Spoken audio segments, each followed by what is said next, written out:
Cancel culture is real.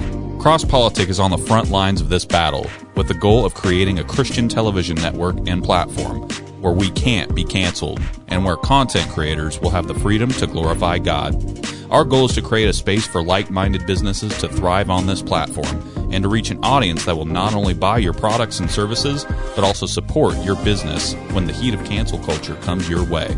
We want our platform to help you create an anti-fragile business as we bring together Christians from all over the world to tune in. With millions of downloads a year, access to DirecTV, Xfinity, and social media outlets, we are excited to partner with you. So, if you own a business and believe in this vision, then you need to call me. I'm Garrison Hardy, and I am the Business Development Rep at CrossPolitic and the Fight Laugh Feast Network. We are looking for businesses, large or small, that not only have great products and services, but also understand that the cultural battle that is impacting the business climate here and now. I have a background in marketing, and I'd love to help you advertise your business on CrossPolitic. Give me a call at 208-792-1290 or email me at garrison@fightlaughfeast.com.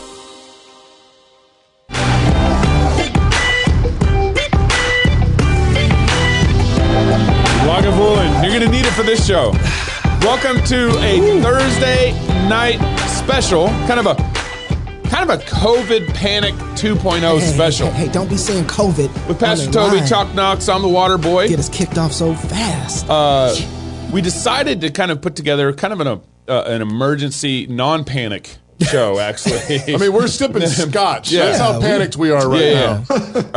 Because of all the craziness that's been kind of going around the COVID, I know our governor, and we're in Idaho, a conservative state, with quotation, in case you can't.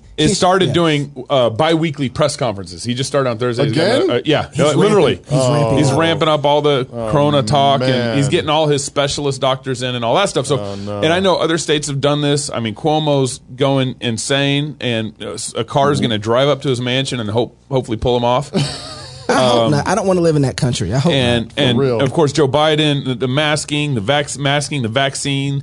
I just got word that Canada, for people to enter in from Canada, they're going to have to show vaccine proof, and everything. So there's a lot going on. I know it's different in every state, different in every city. So we got a bunch of guests that we're going to be bringing into the show for the next couple hours. We want to arm you, hopefully, with a bunch of information so that wherever you are, whatever's going on, where you live, you can stand up to this as much as possible, as much as God gives you the ability to speak the truth into this crazy time. Yes. So we've got a whole lineup of guests tonight, including Dr. J, who you can see right here, Dr. J Richards. Introduce him in just a second. We got Dr. Ryan Cole, who's a virologist. We got Dr. J Bhattacharya. We got Dr. Vicky Wool, and then we got Nate Wilson coming in, Indy Wilson coming in. Close us out. Close out so the show. Right now would be a great time for you to share the show. That's right. Get your questions together. I'll be on YouTube. Looking through the questions. You'll do YouTube? You want me to do Facebook? Yeah, why don't you do Facebook? I'll do Facebook for change. So right now is a good time to say, hey, guys, let's get those questions together and see if we can stump Dr. J. That's right. And lastly, the reason why we're also doing this is because, COVID Panic 2.0. Yeah. The first crime scene is not as bad as the second crime scene. That's right. And so we're here. In the seventh crime scene. And the seventh. This isn't the second one, is it? No, it's like 3, 4, 5th. Yeah, and we can't thank our club members enough. We're able to do these kind of emergency shows because of you guys. So thank you very much. So with us right now, we got Dr. J Richards, Assistant Research Professor in School of Business and Economics at Catholic University of America and co-author of The Price of Panic, How the Tyranny of Experts Turned a Pandemic into a Catastrophe. Dr. J, thanks for being back on the show with us. It's great to be with you. So we talked with you, I think it was last year, about the price of the Panic 1.0. Right. It sure seems like we are on the verge of Panic 2.0 or 3.0. I don't know where we are at. Could you just recap for us what did we do the first time that was so awful, and answer, are we on the verge of doing it again? Well, the thing that we did by far that was the most awful is the lockdowns. It's the lockdowns, population-wide lockdowns, never been tried before, totally contradicted best reasoning. In fact, it contradicted even the World Health Organization's official guidance as of October 2019 had concluded that they wouldn't do any good. In the price of panic, we just looked at the statistics. We just look at the case curves in all the states and all the countries, map that with the lockdown dates. And then if they made a difference, you should expect a bend in those curves, those case curves, about 10 days after the lockdowns. And then we'd know, okay, the lockdowns had some effect. We thought they'd have some effect, but that the cost was so much greater than the benefit that they still didn't make sense. What we discovered is that the lockdowns, that is the government imposed lockdowns, make absolutely no discernible difference in the spread of this virus. The virus is just completely indifferent to the lockdowns. There is overwhelming data at this point. I mean, we had it, the book came out in October. We had to put it to bed, of course, in the middle of the summer. We already knew in May and June of 2020 that the lockdowns didn't work. We've got overwhelming evidence for this now. There's just no connection. And so lockdowns, they make people depressed. They destroy people's jobs. They cause people to get on drugs and commit suicide, unfortunately, far more than they do. Prevent screenings for other kinds of diseases, keep kids out of school. It's just a disaster all around. And they do not work. They didn't work the first time when, of course, the virus is killing a lot more people than it is now. And they're not going to work the second time. The problem is that politicians do not want to, for the most part, be in the position of saying, okay, all that stuff we tried where he made you all wear masks and stay home and not go to church? That was stupid and that didn't do any good. We're sorry. They can't say that. And so they have to keep us on this hamster wheel, unfortunately. And at some point, a critical mass of us have to wake up and say, look, this is a virus. We're going to deal with it the best we can, but government-imposed lockdowns are all pain and no gain.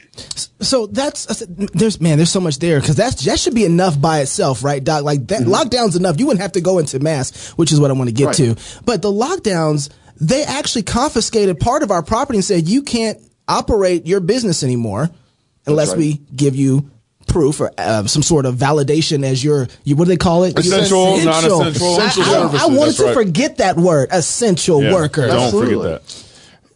Go ahead. I see you're ready to go. No, I'm not that's going to the interrupt problem. you. And so, I mean, just utterly arbitrary use of government authority in which you have, and now if people didn't think it was absurd before, the fact that the Center for Disease Control somehow seems to have the authority to be able to tell landowners and apartment owners and people that are renting out their houses that they're not allowed to evict people that are not paying rent, right? How does the CDC have this authority? The Supreme Court now said they don't.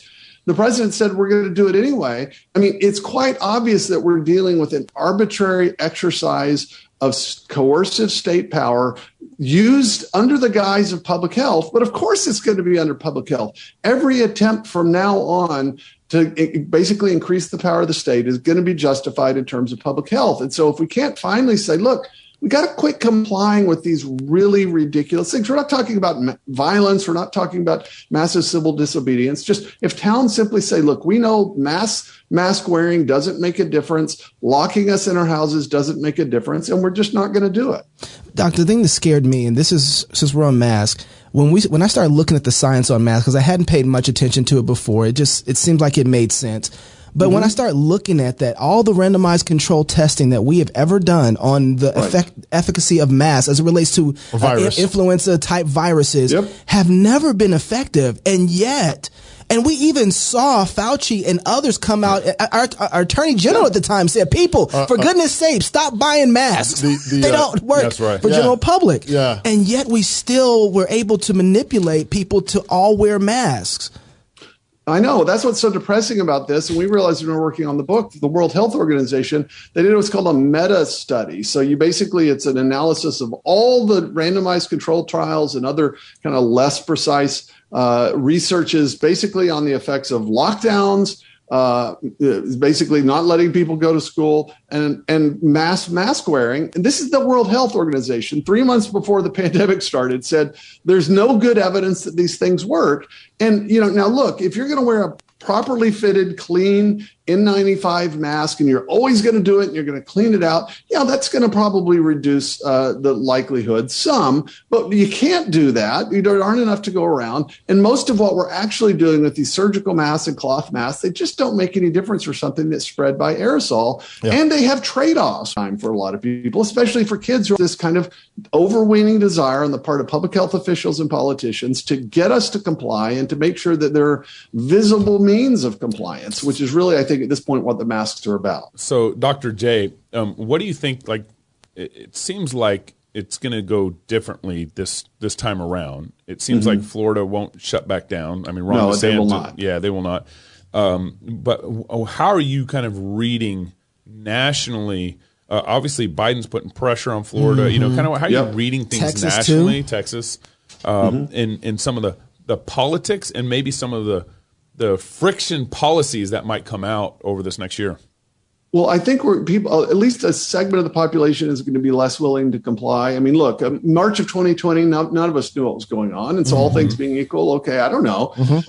You know, we now understand this. This is a very dangerous virus for older people with comorbidities. It's not especially dangerous for younger and especially for healthy people. Anybody that wants to get a vaccine, which, by the way, isn't authorized for immunity, they're authorized for reduction in symptoms. But if you want to do that, you can. And so now we're dealing with a situation where we're going to have an endemic. It's going to be like the flu. It's going to be like the cold. It's going to happen seasonally. And so we got to get on with our lives, and we do reasonable things that we can do, but we should not keep doing things that we actually know don't help and that hurt us. That is just like the most basic rule of public policy.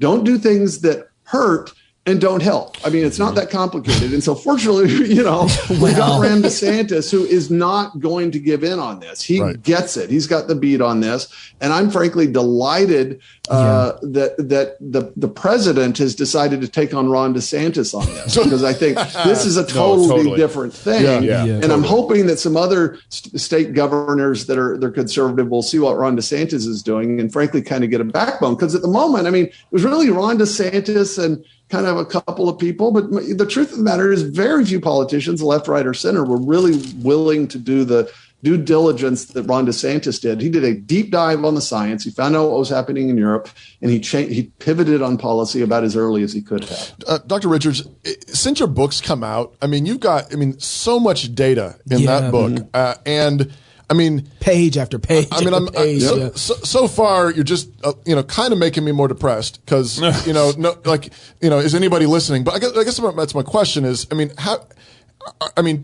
from Ron DeSantis, who apparently did do some research, has pivoted and changed, are you seeing signs of similar pivots and turns across the country, or are we just in trouble?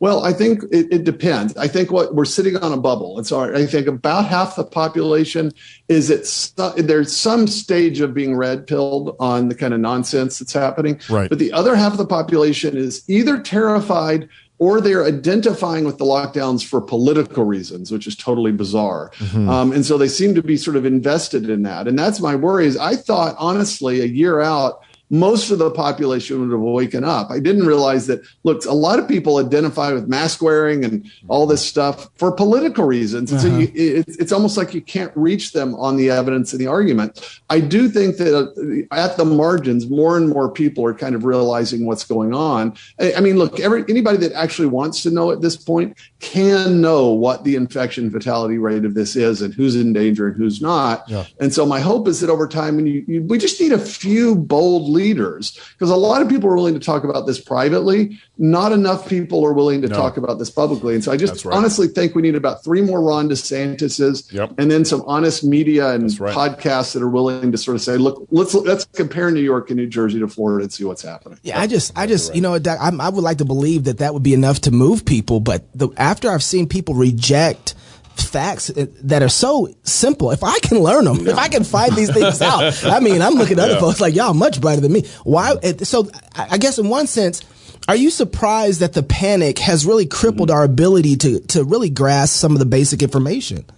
I am, because we wrote the book because we realized that we were dealing with a social contagion that was caused by the public health bureaucracy believing a untested computer model that claimed this thing was going to be more deadly than it was, and then social media bombarding us with this stuff. And so he said, look, we're in the middle of a social panic. People aren't going to listen to reason. We'll write a book so that in a few months, when people are willing to listen to reason, we won't make this mistake again. What we didn't realize is that this media and social media cycle is able to keep people in a kind of state of panic long term. I just honestly thought metabolically, you can't stay in that state all that long. What we're doing is we're seeing just how long moral panics can persist. And unfortunately, we're there. Now, I do think at some point people wear out and the evidence sort of finally, there's a tipping point, but we're not there yet. We're still basically battling for the people on the margins that could go either way. Could you have ever imagined when you guys started writing this book that vaccine passports would even be an option here in America?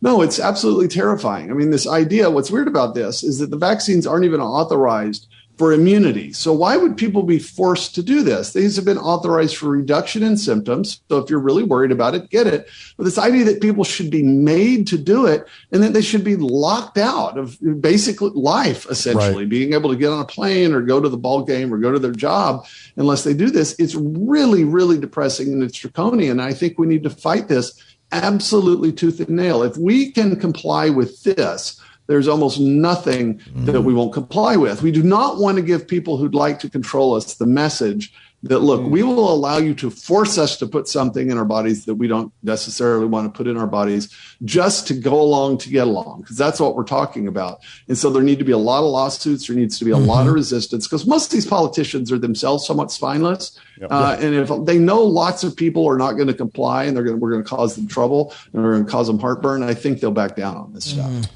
It's awesome. Dr. Richards, have the lockdowns killed more people than the virus? It's hard to say. It's hard to disentangle that. I wouldn't go so far as to say it's killed more people. We do think that there are people that were killed specifically from the lockdowns. And that's part of the reason that when you look at the data, they don't seem to have made any difference. But disentangling, okay, who was killed by the lockdowns? Right. Who, what we could say is there are significant excess deaths of despair, several 100,000 missed cancer screenings, millions of kids who are basically a year and a half behind on their educational attainment. We could say that, and we can absolutely say that the lockdowns have serious consequences, and they don't do any positive work as you'd expect them to do. We can definitely say that, I think, with confidence. How long? I mean, you're an economist. How long are the ripple effects going to be felt in our country and around the world from what happened this last year? I think it will be 20 years. I mean, you just think about the effects on education, the effects on I don't know, but there's clearly going to be severe psychological effects for children that have spent 2 years being taught, okay, these are not your fellow human beings, that you need to care about and love. These are potential disease vectors and they could kill you. So be careful. Don't get near people. Wow. So think what that does to the 5-year-old mind. I mean, it's really unconscionable. And those are the long-term effects. I mean, economies can bounce back from depressions, but what happens when people are, it's deeply damaged psychologically? Honestly, that's the stuff I'm worried about.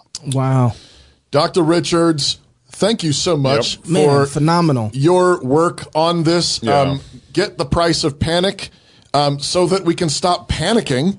And thanks for all your work, Jay. Really appreciate you. Thanks for coming on Cross Politics. Yeah, good to be with you guys. Thank you. Well, we need to get a virologist in here. Okay. Are we still online? Are we still streaming? Still online? Yep. They haven't canceled us yet. Dr. J, usually would probably get us canceled. But Dr. Ryan Cole, board certified dermatopathologist. I just killed that one. Nice. And the CEO and medical director of Cole Diagnostics. He's worked as an independent pathologist since 2004. Dr. Cole, thanks for joining us on Cross Politic. Again. Oh, you got to turn your mute your mic. I was giving Jay a chance there, so Hey, Doc, you look good, man. You look like you're on a movie set. Who's doing your lighting over there? It's nice. I got kind of the mood lighting on one side. I usually have sunlight in the windows, so it's a little good later. So thank you. Well, hey, thanks for coming on. I remember when we had you on, I think it was last April. Oh, was that right? Yeah, I think it was last April, and I never wanted to have you on again. But we prevailed. It seems like we're in this COVID panic 2.0 at some level because of the Delta and maybe some sort of Lambda and maybe some sort of Zeta or whatever variant that's coming down the pipe. How are you viewing this from your perspective as kind of a actual lab here in Idaho? Okay, so Delta is certainly on the rise. We're seeing a new circulation of this variant. I kind of call them scariants because really it's the same virus. It's actually a little bit weaker, and that's the good news. Yeah. And we don't we don't hear the good news often enough in the mainstream, obviously. Is that fact check there, Doc? Just wondering if anybody's fact check. They're going to try, and every time I do, I look at where their funding comes from, and I don't mind. You can fact check me. I'm data driven. I'm a scientist, anatomic pathologist, clinical pathologist, background virology, year PhD work in immunology. But some people are actually arguing that the Delta variant is stronger. Well, here's how I look at it. It's the Usain Bolt. Let's go to the Olympics. It's the Usain Bolt of the SARS-CoV-2. It runs faster. Okay. Basically, it binds to our receptors more readily, and so it has outcompeted the other variants. So a couple weeks ago, we were at maybe 38% Delta virus in the U.S., and as of last week, it was 93%. And you look at, say, the UK, where it's 100%. It's simply just a better binder to our cell receptors, and so it tends to spread faster and it can replicate a little faster. So that sounds ominous indeed, and so it's spreading almost at a rate like chickenpox now. It's certainly spreading at a rate much faster than the other variants have. So is that concerning? Well, yes and no. Yes, in the sense that more people are going to get it. And there's really not a whole lot of measures we can do to prevent that as much as we want to. Obviously, in medicine, the question becomes, well, we want to do something. How do we intervene? How do we intervene? But at the same time, the good news is if you look at the amplitude of our previous infections, our March of last year, our summer, our big fall, winter bumps, Delta, because we have so many people naturally immune already, so many people who've had the virus, the amplitude each time we get a variant is going to be lower every time. Right. So that's what herd immunity is. Yeah, it's spreading. Yeah, are people still at risk? Of course, and we know who those individuals are. The obese, the diabetics, heart disease, et cetera. Dr. Cole, we only have one lab here in Idaho. I believe it's the Boise lab, the DOH in Boise, that can test for the variant. And so part of the problem for me is I've become more skeptical on what I hear. And I want to see the math homework. So when someone says, the Delta variant is spreading faster, I want to see the scientific study that was vetted and by people I trust that says, here's how and where the Delta variant is spreading. What's the mechanics? What's the math homework behind the Delta variant actually spreading? Okay, very simple calculation. We've been doing this for a while. When we get a positive case in the laboratory, we send those into that centralized laboratory, and they do a statistical breakdown because not just us, but many, many laboratories, and this happens in every state, and they send them to their centralized sequencing laboratories. And then they take a breakdown. Okay, we got 120 samples that were positive today. They'll sequence those. So each week over week, you can see which percentage is going up. Right. So you'll say, hey, we got 120 cases of Delta variant, we got 90 cases of COVID-19 standard, and then 20 cases of Lambda variant or whatever. And then that's how we kind of extrapolate from there how many cases. We know we have 1,000 cases in Idaho, and then we kind of extrapolate there with the percentages of where the Delta variant's at. Is that how it's working out? Yeah, pretty much. So is it kind of like the Oxford, model? the Imperial College? The Imperial College model. This is hard data. This is hard data. This is not modeling. This is not projection. We got 100 today in the central lab. Of those 100, X percentage were this variant, that variant, that variant. So those are hard numbers. Imperial College was starting with guesses. Yeah, right. We're starting with hard numbers. Right. And they continue to do so, yes. So, Doc, here's a question I have. There's so much talk about the people who are unvaccinated and them being the spread of the Delta variant by far. Would you look at it from what you're seeing and seeing that the people that are unvaccinated are the reason for the spread or the cause of it or responsible even for Delta? I've even seen that. Very simple. Absolutely not. And here's how you prove it. You look at the nations that are almost 100% vaccinated. You look at the little island of Gibraltar, 99% vaccinated, 2,500% increase of COVID day over day right now. So wow. Who's spreading it? The vaccinated. Okay, you look at Iceland, where almost every adult is vaccinated. If you look at their graph right now, 7,000% increase, straight line rocketing up. Wow. You look at, or one other country I would say, look at Israel, for example. Right. Yep.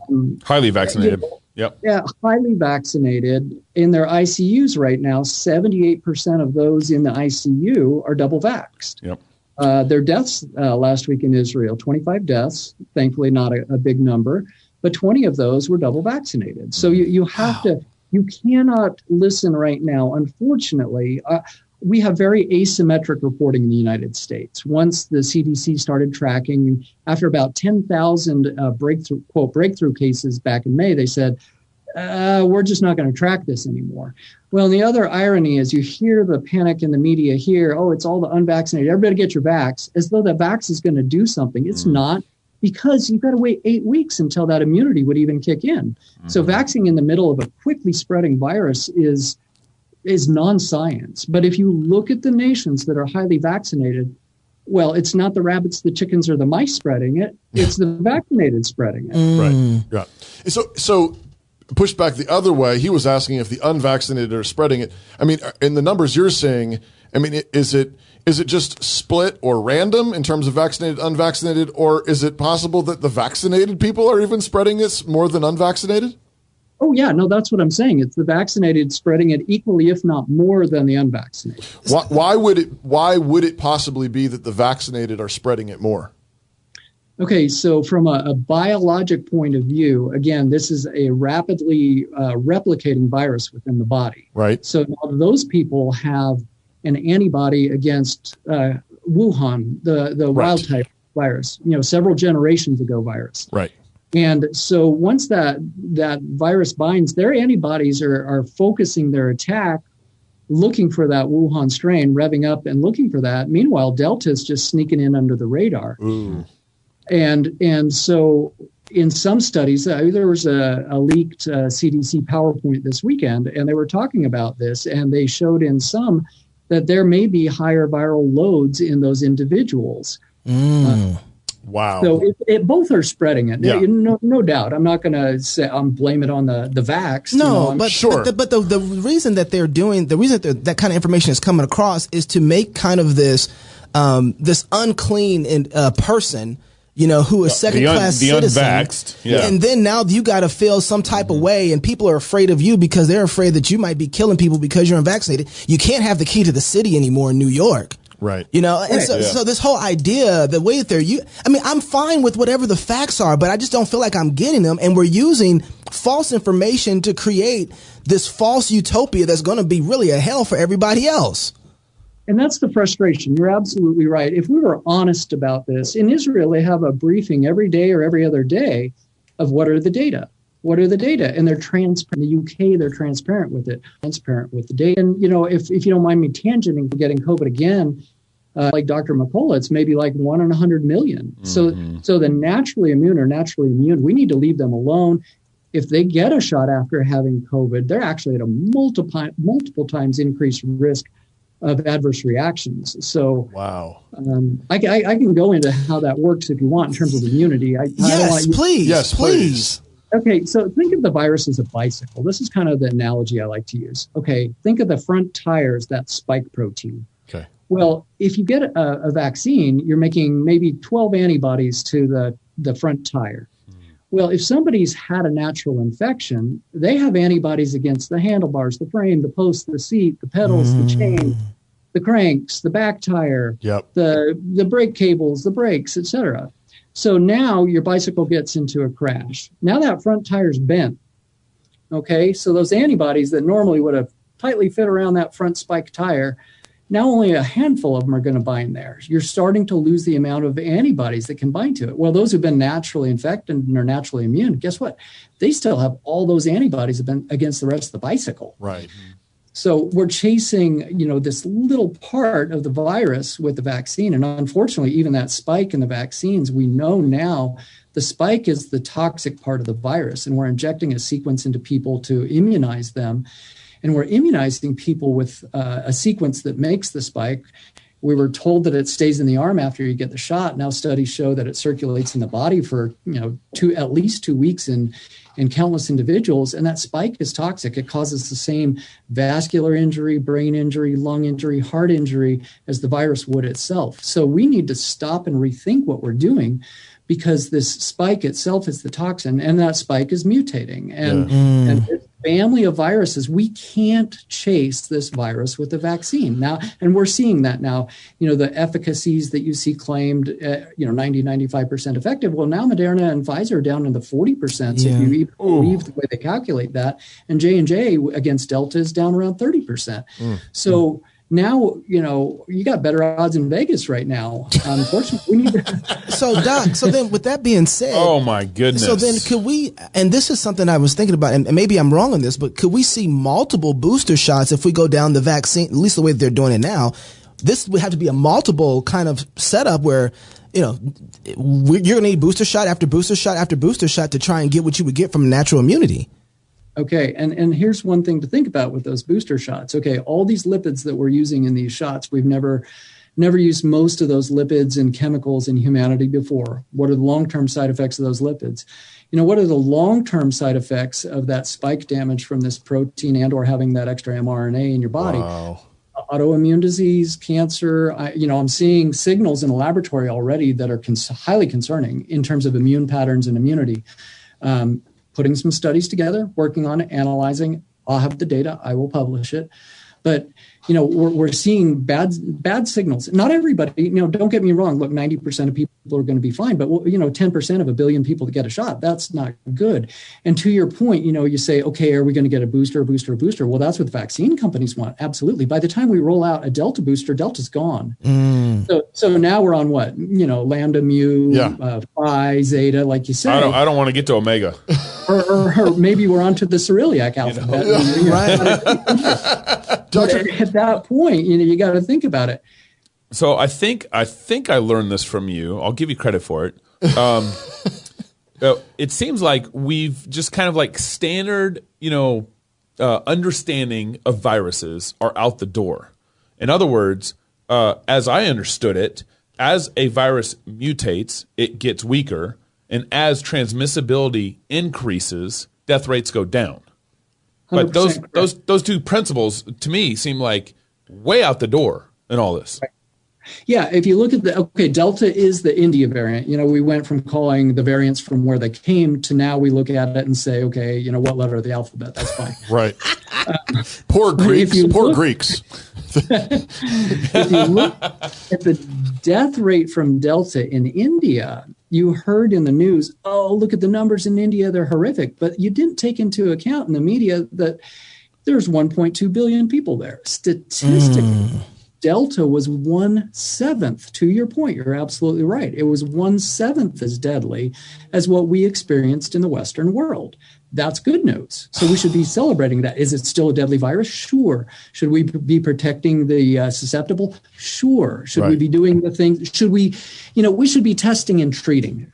Test early, treat right away. Ivermectin, hydroxychloroquine. There's a bunch of things, of course, that are going to cuss words. And we're off. And we're off the air. We just got canceled. Way to go, Dr. Cole.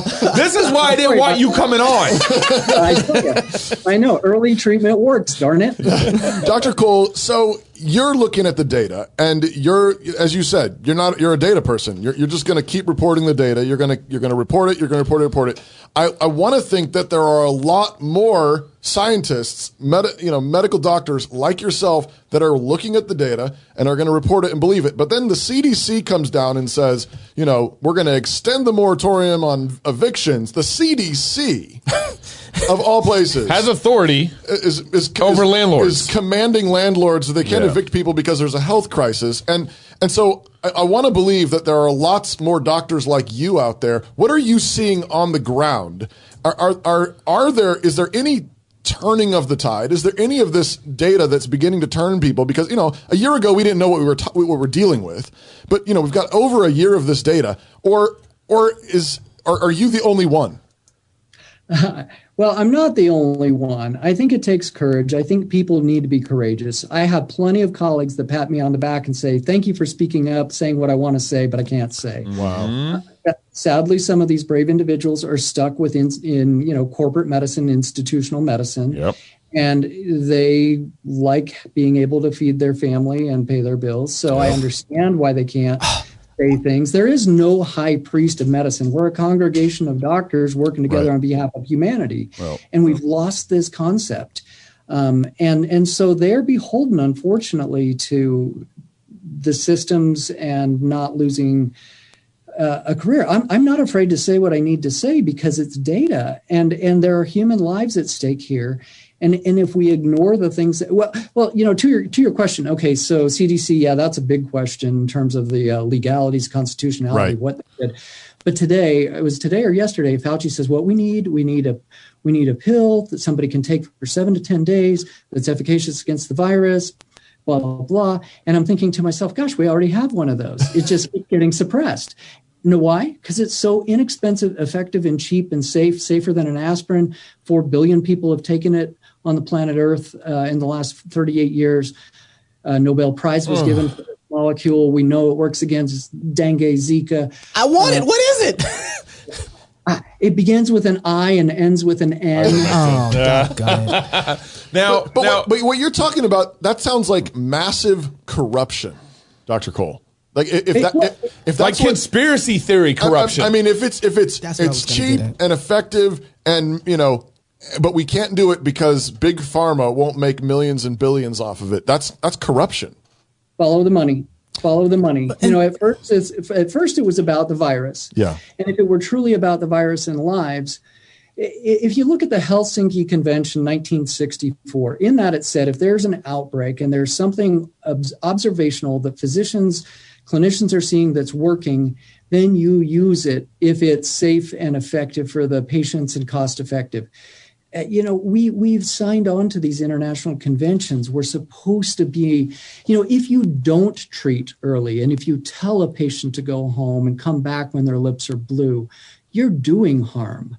We take oaths to do no harm. And that primum non nocere, that oath in medicine, first do no harm, physical harm, that's psychological harm, and that's financial harm. I mean, to your previous interview, that's psychological harm. Right. The harms we are doing to our society, we're looking at a profession that has collectively lost its medical mind and has negated the oath that it took to our patients and to humanity. And it breaks my heart to see this happening. Okay, so I agree with you on that. I've been harping on kind of like what I call the medical industrial complex. Right. I was working on some press conferences here over the last year just for Idaho, and I couldn't tell you how many doctors or nurses I would track down and said, I would love to participate, but there's basically an embargo on us here in Idaho. We can't speak out. Right. And the only doctors I could get to speak out are doctors like you, Dr. Cole, Dr. Rod Story, Dr. Vicky Wool, who we'll have coming on later. They're all doctors who are independent. With independent medical. They made their own way. They made their own way. Yeah. And the medical industrial complex absolutely needs to go. And I think one of the things that bothered me so much last year was the PCR testing. And I called labs. I had another friend call labs in Idaho, and we called around and found that Fauci back in March last year, April, I think it was actually April in 2020, said any PCR test over 35 are basically producing junk results. Now, other doctors have said anything over 30, and I've even heard one doctor say anything over 24. Yeah, I have CT cycle thresholds produce faulty results, or at least up to 80% faulty results. And our labs here in Idaho, the ones that me and my friend talked to, were doing PCR tests at 35, 36, and some up to 30, I think 39. Okay. And now, have you verified that too? Have our labs been testing at that cycle threshold at that high of a level? Most of them are. I mean, we cut off at 35, but it's a nuanced question because the test is very sensitive, obviously. I think by testing asymptomatic, we've created a case-demic, not a disease-demic. So we're detecting what's present. But why are you testing at 35 then? Here's why. It's useful if you are sick and are symptomatic. If you do sequential testing, okay, I've seen this countless times. Someone comes in, maybe sick, maybe not. They ping at 34, 35, but 2 days later they're down at 20. Now you know they're going into disease. If you test someone at 35 and a week later they're still at 35, they're just carrying particle. They're probably either past disease, et cetera. So a snapshot in time PCR, I agree with you, is not very useful. Sequential PCR or PCR in a symptomatic patient, then it's informative. But the problem is some people have strong immune systems, maybe carrying a few particles of virus. It's a sensitive test. And we say, you're a case of the disease. I'm like, take for example, I could test all of you and say, you're a case of shingles. I could detect it in your body. I could detect it with a very sensitive test. But if you don't have an outbreak of shingles right now, you don't have shingles. You're not a case of shingles. Same thing. The kiddos in classrooms that carry strep and kids get strep throat. I could test a ton of kids and say, oh, we have an epidemic of strep throat. No, we have people that are carrying the microbe. I can detect it with a sensitive test. But if you don't have a sore throat and a fever, you don't have strep throat. So we've created a false construct of what a case is. We've never done this in medicine before, and it's really silliness. Well, and you just showed me that, man, this is why it really does matter who's handling the information. Yeah. So we have a case demic. That's right. I'm going to use that. Right. We have a case demic. We have a case demic because listen to how you're handling this and the way you're working through it. You're thinking through it using objective standards on this, while instead of taking the information everybody's giving you and then processing it according to what you want it to be. And that's what I'm seeing on the second. Doc, this kind of goes back to the same question I think Toby asked. I don't know who to trust anymore when it comes to this, because I'm seeing so many lies out there. Just watching our government change their mind about things and change their position, and watching even the CDC come out. I mean, that process that happened with, hey, you saw some of the people from the squad, Cori Bush, come out and say, hey, we need the moratorium. And then you saw Pelosi say, hey, we can't do anything about it. That has to come from the CDC. Why can't they do it? And then she got a civics lesson. And then Biden comes out and says, hey, the CDC is going to tell y'all something really soon because I spoke to them. And you're sitting here saying, what kind of circus is this? And it feels that same way with the science. It feels like that there's political things done to make the science look a way that they want it to look to get certain things accomplished that they want to get accomplished. I can't disagree with that. And that's why I follow mostly the world data. If you look at the world data, it tends to be a lot more objective. And world data. Yes, unfortunately, when you mix medicine and politics, you get politics. Yep. Wow. Bars. That's right. Man, it's so good. But so, one of the things, piggybacking off what Knox is just saying, not being able to trust people. I mean, this goes, in the blending of medicine and politics. I mean, in this last year, I mean, it got bad. We got lockdowns. I mean, Gabe got arrested for singing psalms. That's right. In our city hall. You got BLM riots. Police stations getting burned to the ground. I mean, it's kind of gotten out of hand, and it's I can't help but thinking like, okay, we've been in places before where the government has used its power in a really evil way, manipulating data. And I hate to go to extremes, but Hitler's Germany did this. Yeah. I mean, they were using health and medicine to discriminate between people. You go in this line, you go in this line, you have your papers, you have your gold star, whatever. And so I guess my question is with all these medical professionals unwilling to speak out because they might lose their job, how far are we from that point where there could be horrific things going on, and we would, and only, you would be speaking up until you got canceled. Dr. J. Bhattacharya down in Stanford, there's, a handful of other people.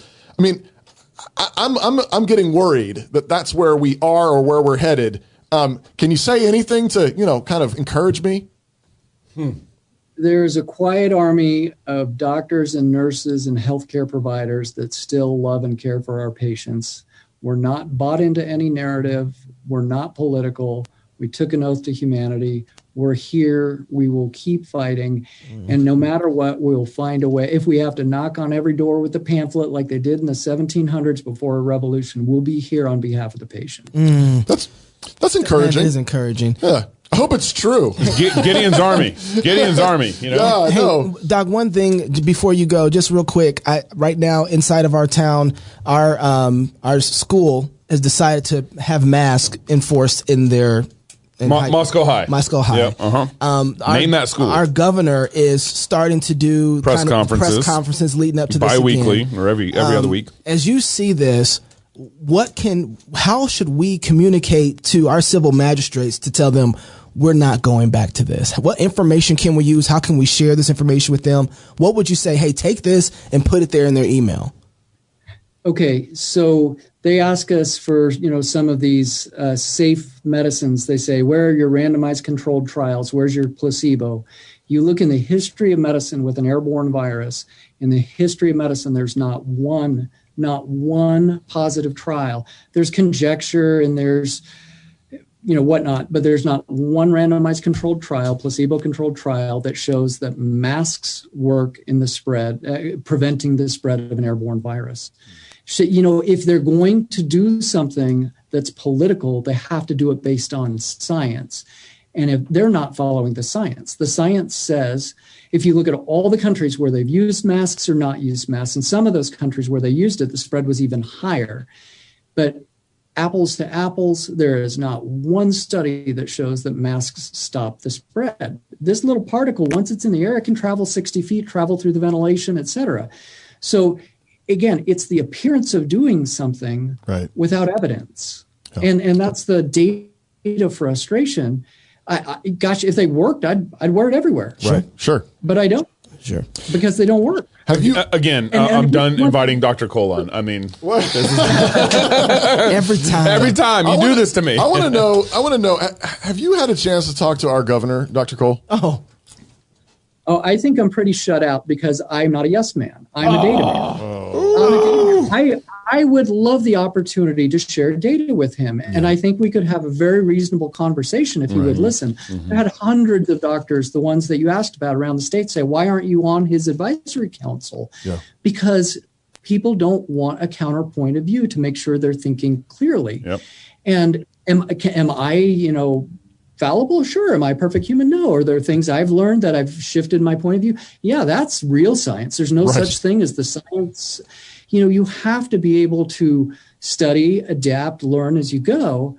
But, there are things that, are getting whispered into his ear over and over, and it's a mantra. He's not a doctor or a scientist, and I'm not faulting him that. Yeah, but I would fault the fact that if you have only yes men around you, you're only ever going to get the answer you want.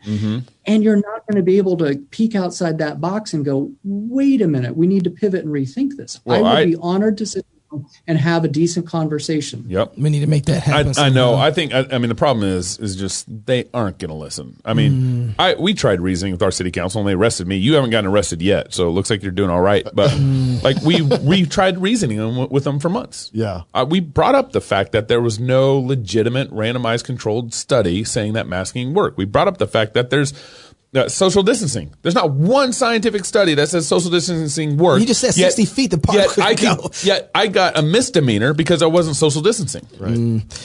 Hey, Doc, could you? I know you're busy. You got so much going on. So I'm so grateful for your time, especially stay up late and to have this conversation with us. But the best that you can do, could you, when you think about it, there's some crazy guys in Moscow, Idaho that would love just email here or there some of the new information you might be finding that we can help distribute. Because while you're doing the work, man, let us help you popularize it. Yeah.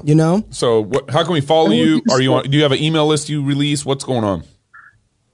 I'm working on that. In fact, I've been so busy with so many interviews around the country and meetings with frontline doctors, et cetera, that I finally am hiring a personal assistant just to try to keep up. I'm 13,000 emails behind. I'm rarely on the socials. I'm doing some white papers for a couple of players associations for some major leagues that I can't mention yet, but they're out there. I'm doing some white papers for some top officials in foreign governments, et cetera. I'm busy. And then I still see 100 to 200 patients a day. So I want to be with that soldier in the army helping save, where I can. So I will get you more information because I have some big papers I'm writing this weekend. Well, the best we can help, we appreciate it. Yeah, keep us posted. Yep. And Dr. Ryan Cole, thank you so much for being on Cross Politics. Keep up the good work. Yes, sir. You were an encouragement. Thank you, sir. Thank you. Man. Well, we need to bring in Dr. Vicky Wool. Oh, we do? Yep, she's here with us. We're just trying to get canceled all the way through. We want to make I'm sure. just going to keep saying ivermectin. Ivermectin. Can you beep that out? Can you beep that out? I'm wondering. Seriously. Okay, so Ivermectin. guys, we're going to talk to Holy Dr. ivermectin.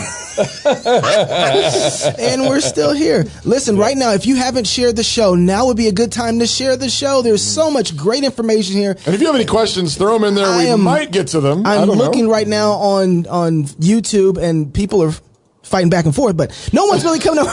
Any questions? Arguing on there. You know what I keep thinking about, though? I keep thinking about there was no reason for us to shut down our churches. There was no reason for churches to mandate masks inside of their service of worship. Yep. I look right. back at our old shows. I went back to March. Right. I think March 8th is when we kind of had our first show talking about this. We joked a little bit about it at the end of February, but March 8th is when we start taking it seriously. And I watched the progression go up. Yep. And it wasn't hard then to find out that what they were doing wasn't anything that was going to work. Right. Masks were not going to, we were hitting it so hard. That's right. Who has the authority to operate? It's amazing to me how it seems that we've forgotten the government is limited by the Constitution.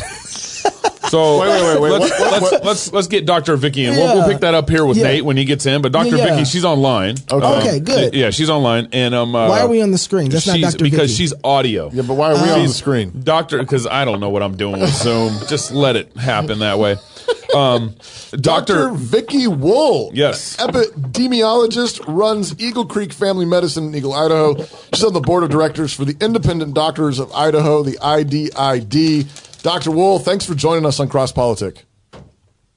Well, hi there. Thanks for having me. I appreciate it. I'm going to eat some popcorn. Absolutely. It seems like it has been so hard to find any doctors that will actually speak up about this current pandemic. What did Dr. Cole call it? He called it a case-demic. Yep. He says we've created all these cases, and many of the cases are not real. Actually, people don't actually have the disease.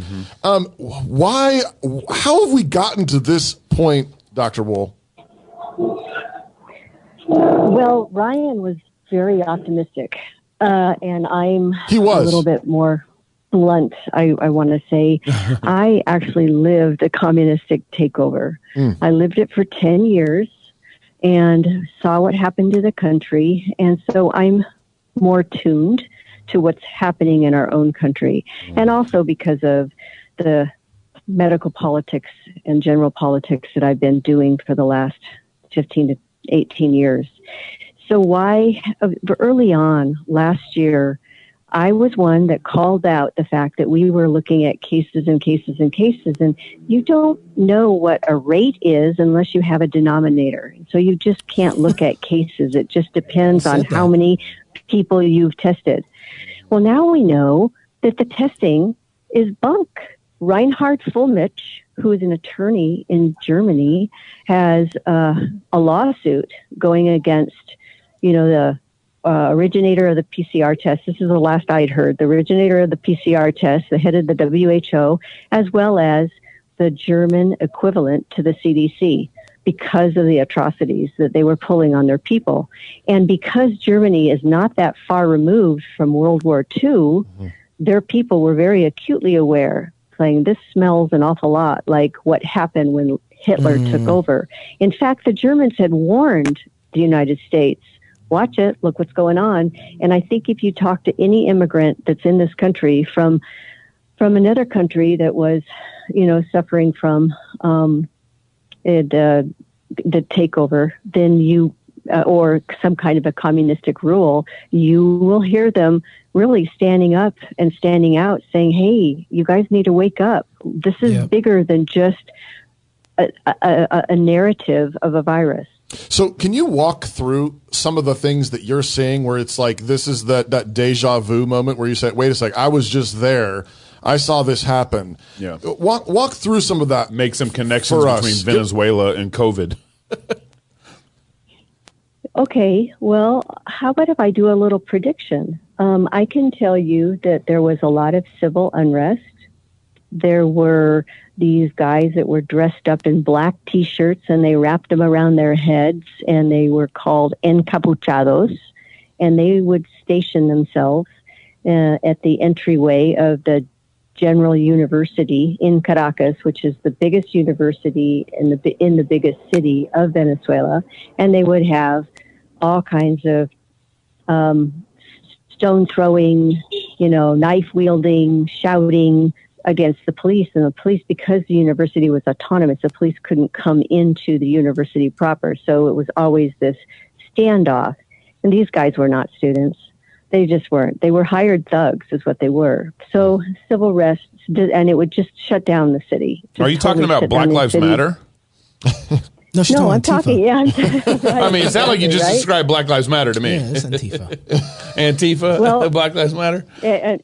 Exactly. And the police turned the other way, right? And they didn't look. And and actually, it was kind of interesting. I had a great conversation with Tom Jackson, who was the ex-police chief of Ferguson, Missouri, when those riots happened. And, he told us what went on there. And my goodness, it was a whole lot like the police had to look the other way. They were, they couldn't do what they couldn't protect, the people or the community. He didn't know if he was going to send his men out and be, killed that day. And it was pretty nefarious. And basically what they were able to do with some of these localized, protests, but they were vandalism, is they took out frontline businesses that had been there for years and destroyed this. In fact, there was this one African American, she was a hairdresser. They destroyed her business 3 times. And finally, she just gave up. She was just demoralized. But then her property comes up and it's purchased pretty cheap. And so all of a sudden, it becomes a real estate acquisition. Wow. So looking a little bit deeper as in terms of how this can be manipulated, it's always about money. You sound like you're talking about Minneapolis. It really does. It really sounds like Minneapolis because that happened, right?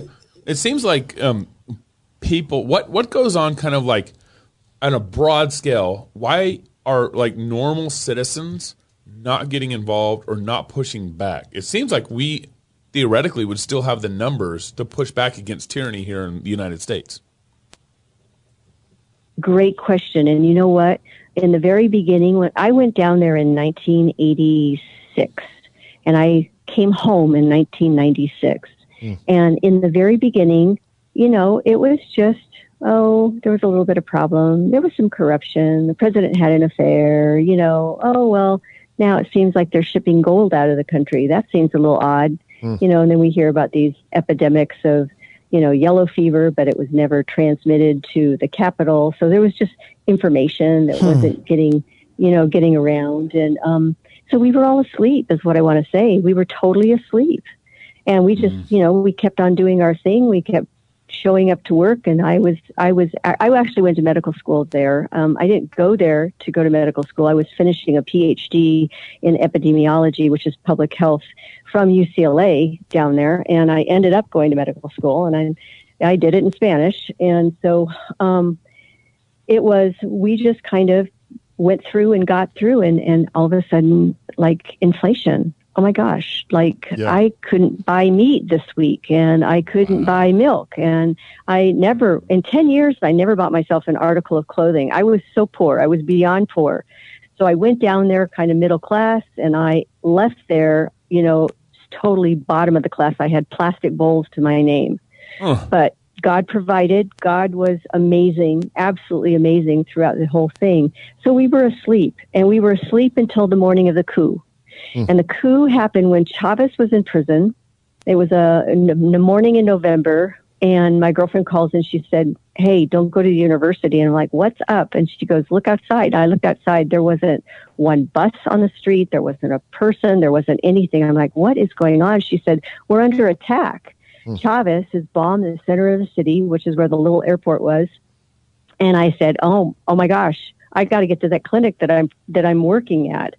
So I actually hitchhiked all the way to this clinic, which is a harrowing story in and of itself. And I worked day and night, and people came in. They had been looting. They had their, ankles and feet blown off with a shotgun. They took bullets to their back, but they were taking to the street because the people had become so impoverished. They were so dependent on the government. They thought the government owed them everything. The government was going to fix everything. And that's the same thing things happening here. Wow. We've got a workforce that's staying at home, getting government checks, sitting on their tails because they're getting a government check. And so you'll see these businesses, and they closed the businesses because of this COVID, right? 20% of all independent businesses closed. Yep, and down. Those are never going to open again. Mom and pop shops that have been around forever, they're never going to open again.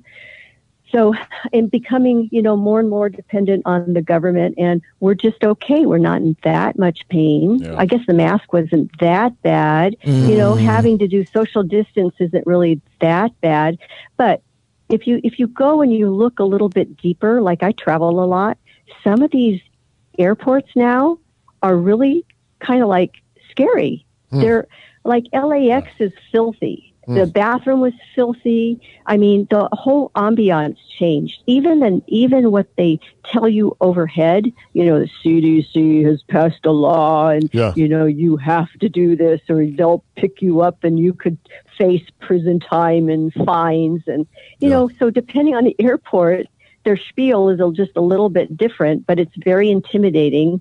In fact, one airport that I was doing a transition in, actually, I walked through the TSA line and I had to give her a card that I've never had to give before. There were 3 people there.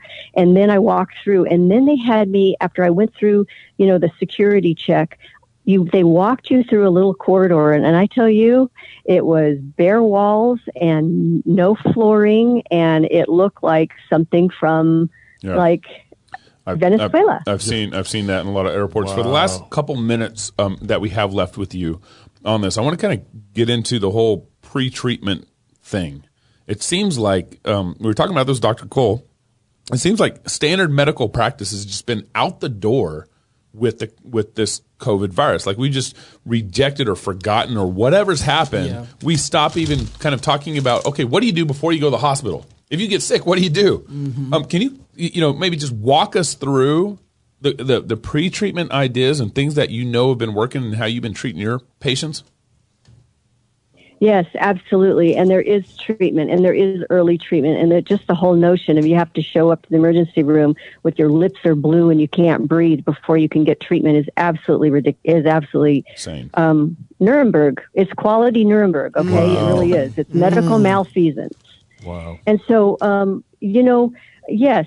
So people need to be up on their vitamin D levels. And when you look at the constructs, nobody will pay to check your vitamin D level, but yet it's essential. It codes, I'm sure Dr. Cole might have mentioned, codes for over 2,000 genes of the immune system. And our levels are way, way, way too low. Mm-hmm. So vitamin D needs to be up, but you need to get good sources for it. Zinc needs to be up because zinc is important in stopping viral replication amongst many other things.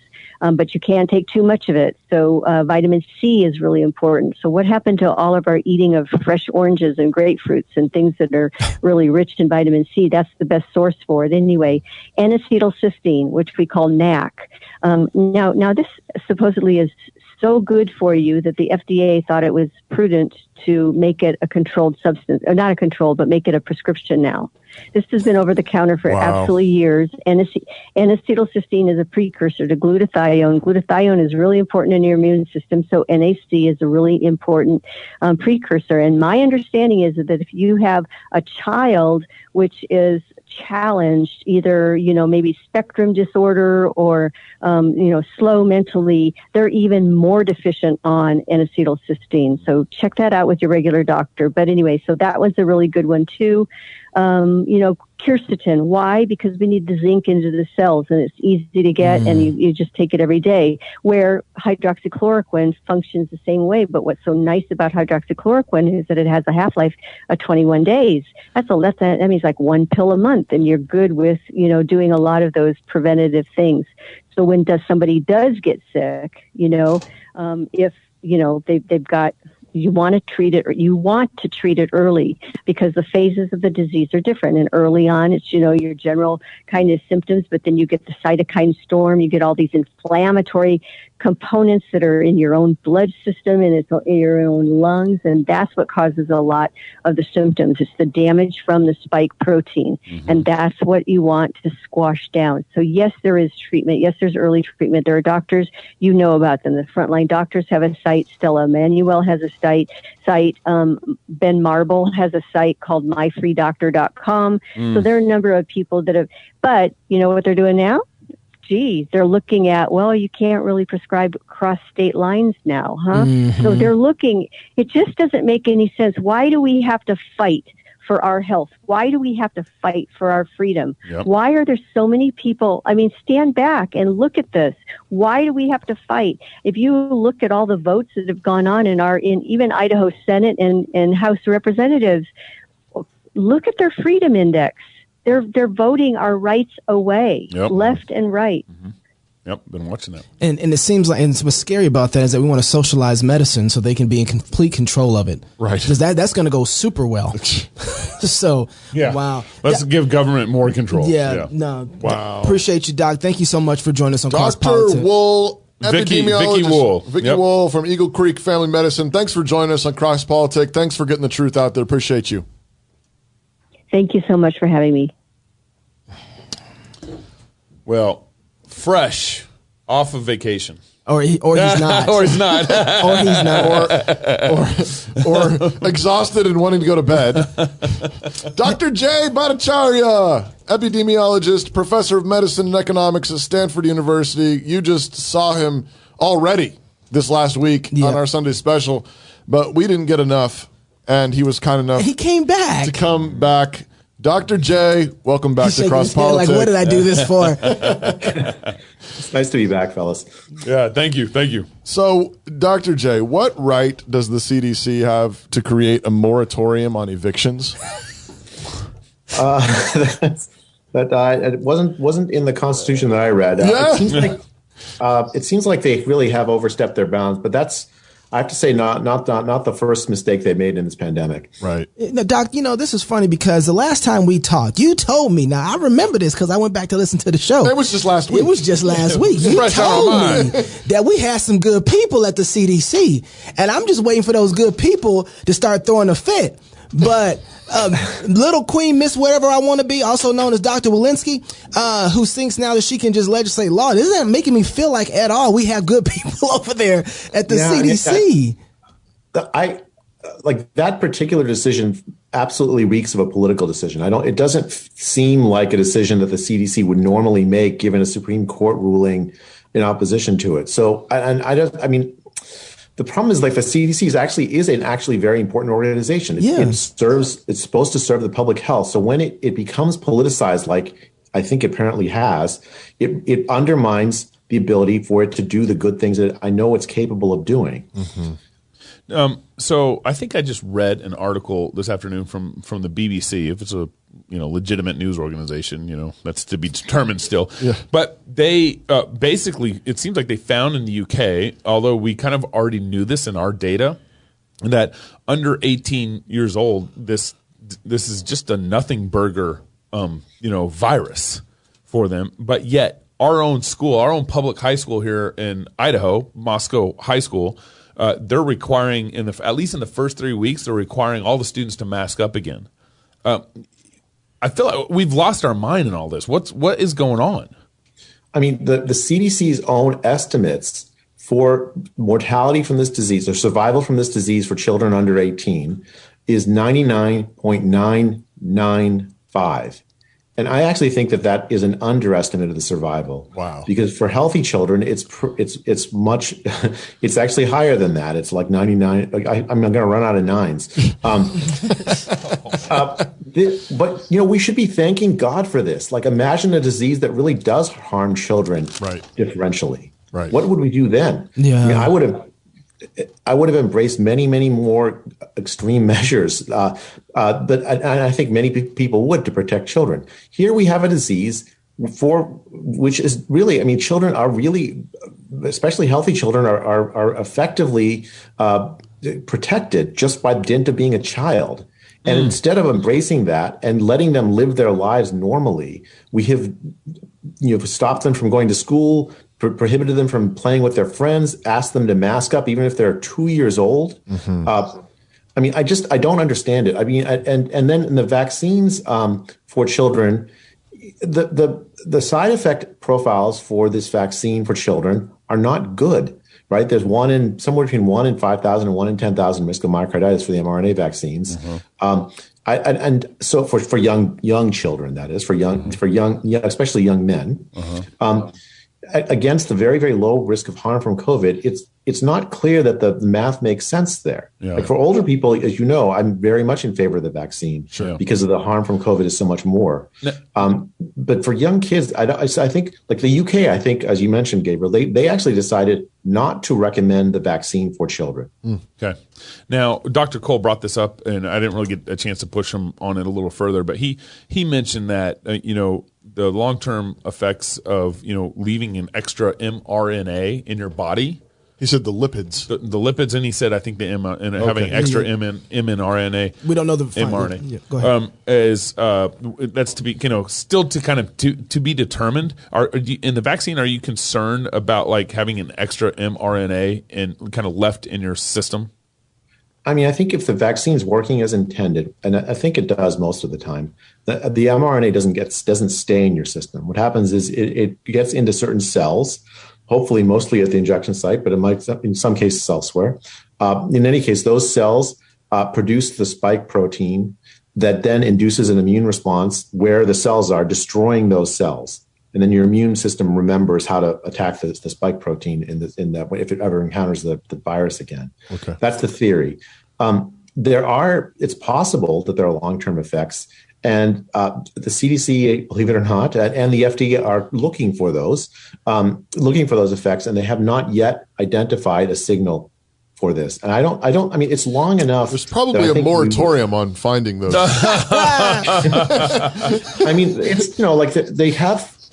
When they found signals, just in defense of them, they found signals, they've said it. Like they said, okay, the J&J vaccine has these blood clotting events. The mRNA vaccines have these myocarditis effects for young men, especially. And then I think they just recently were considering a signal for a very, very, very rare neurologic condition for older people that sometimes get the vaccine, like one in millions. So, I mean, it's not that they don't look for the signals. I'll tell you the technical problem.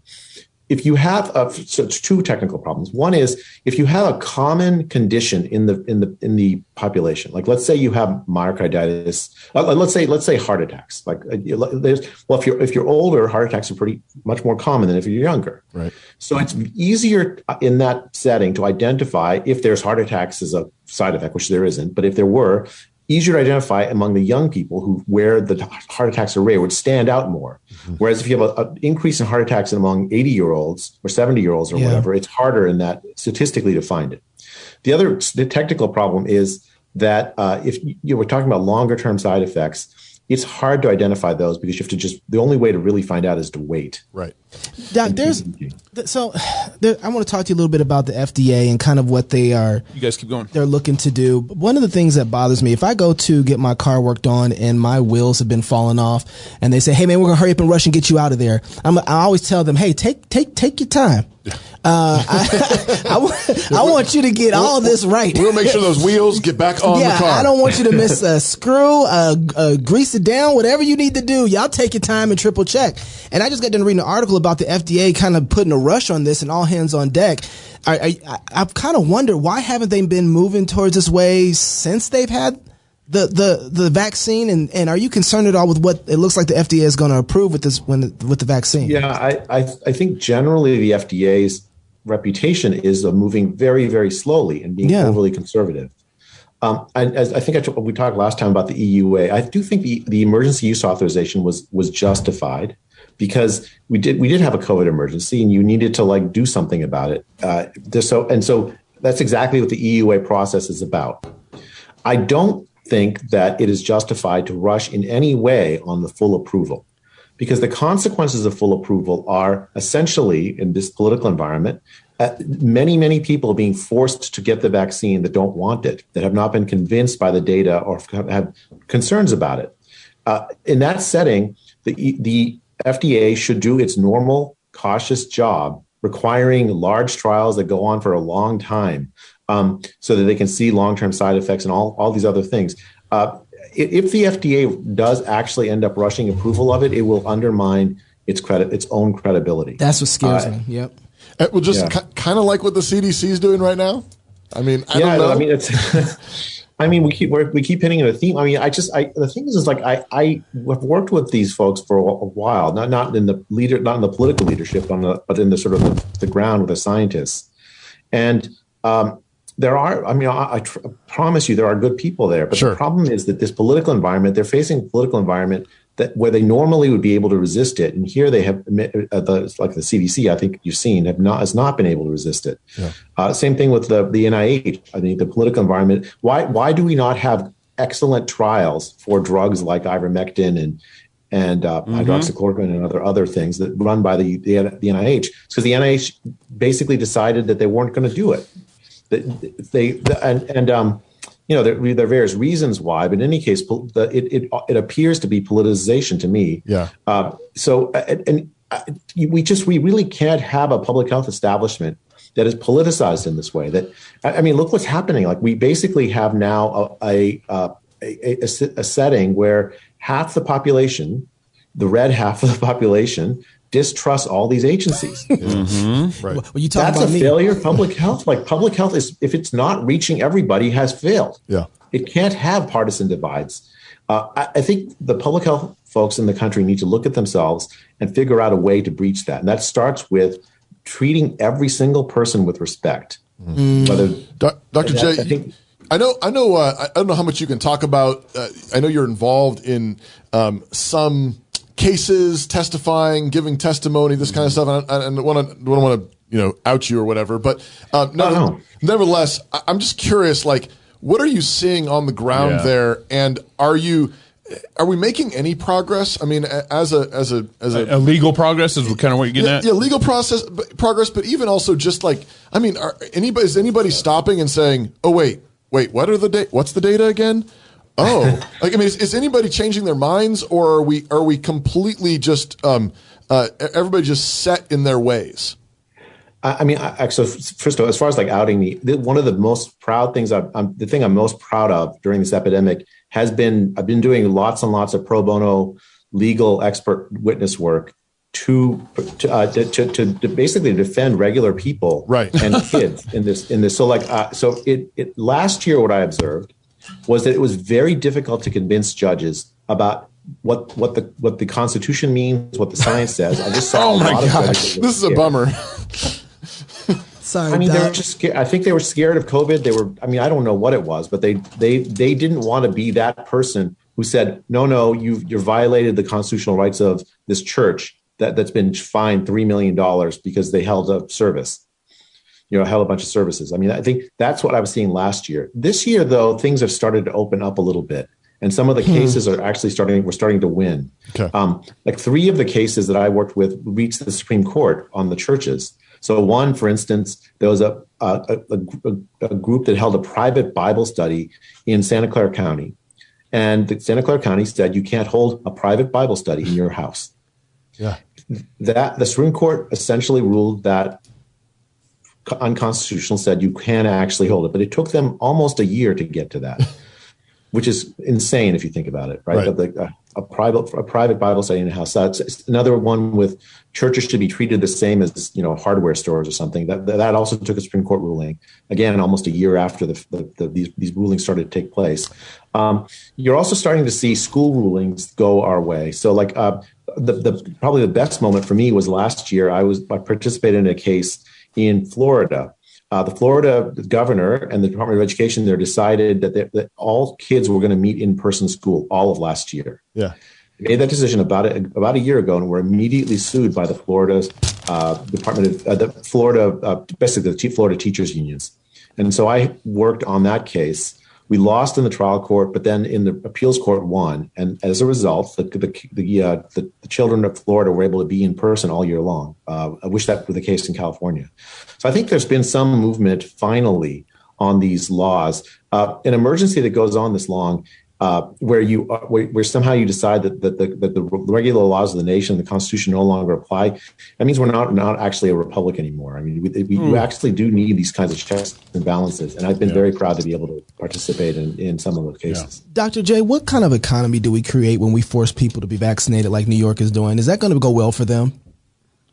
It's a segregated economy. So what the Biden administration is trying to do is it's trying to make vaccination into this partisan political issue and say, oh, look, red America isn't vaccinated. They're irresponsible. White and blue America is vaccinated. Right. But the problem is, like, it's not so simple. The working class, many people who were working throughout the epidemic, outdoors, outside, getting exposed to the virus, many of them already had the disease and are effectively immune by natural immunity. Right. So they completely reasonably say, well, why do I really need this vaccine? Like, I'm not going to benefit a ton from it. I already have the protection against the disease. Yeah. I mean, and you know, like I said, I don't think the CDC's done a very good job sort of building trust around this. And the vaccine mandates, they just make them distrust it even more.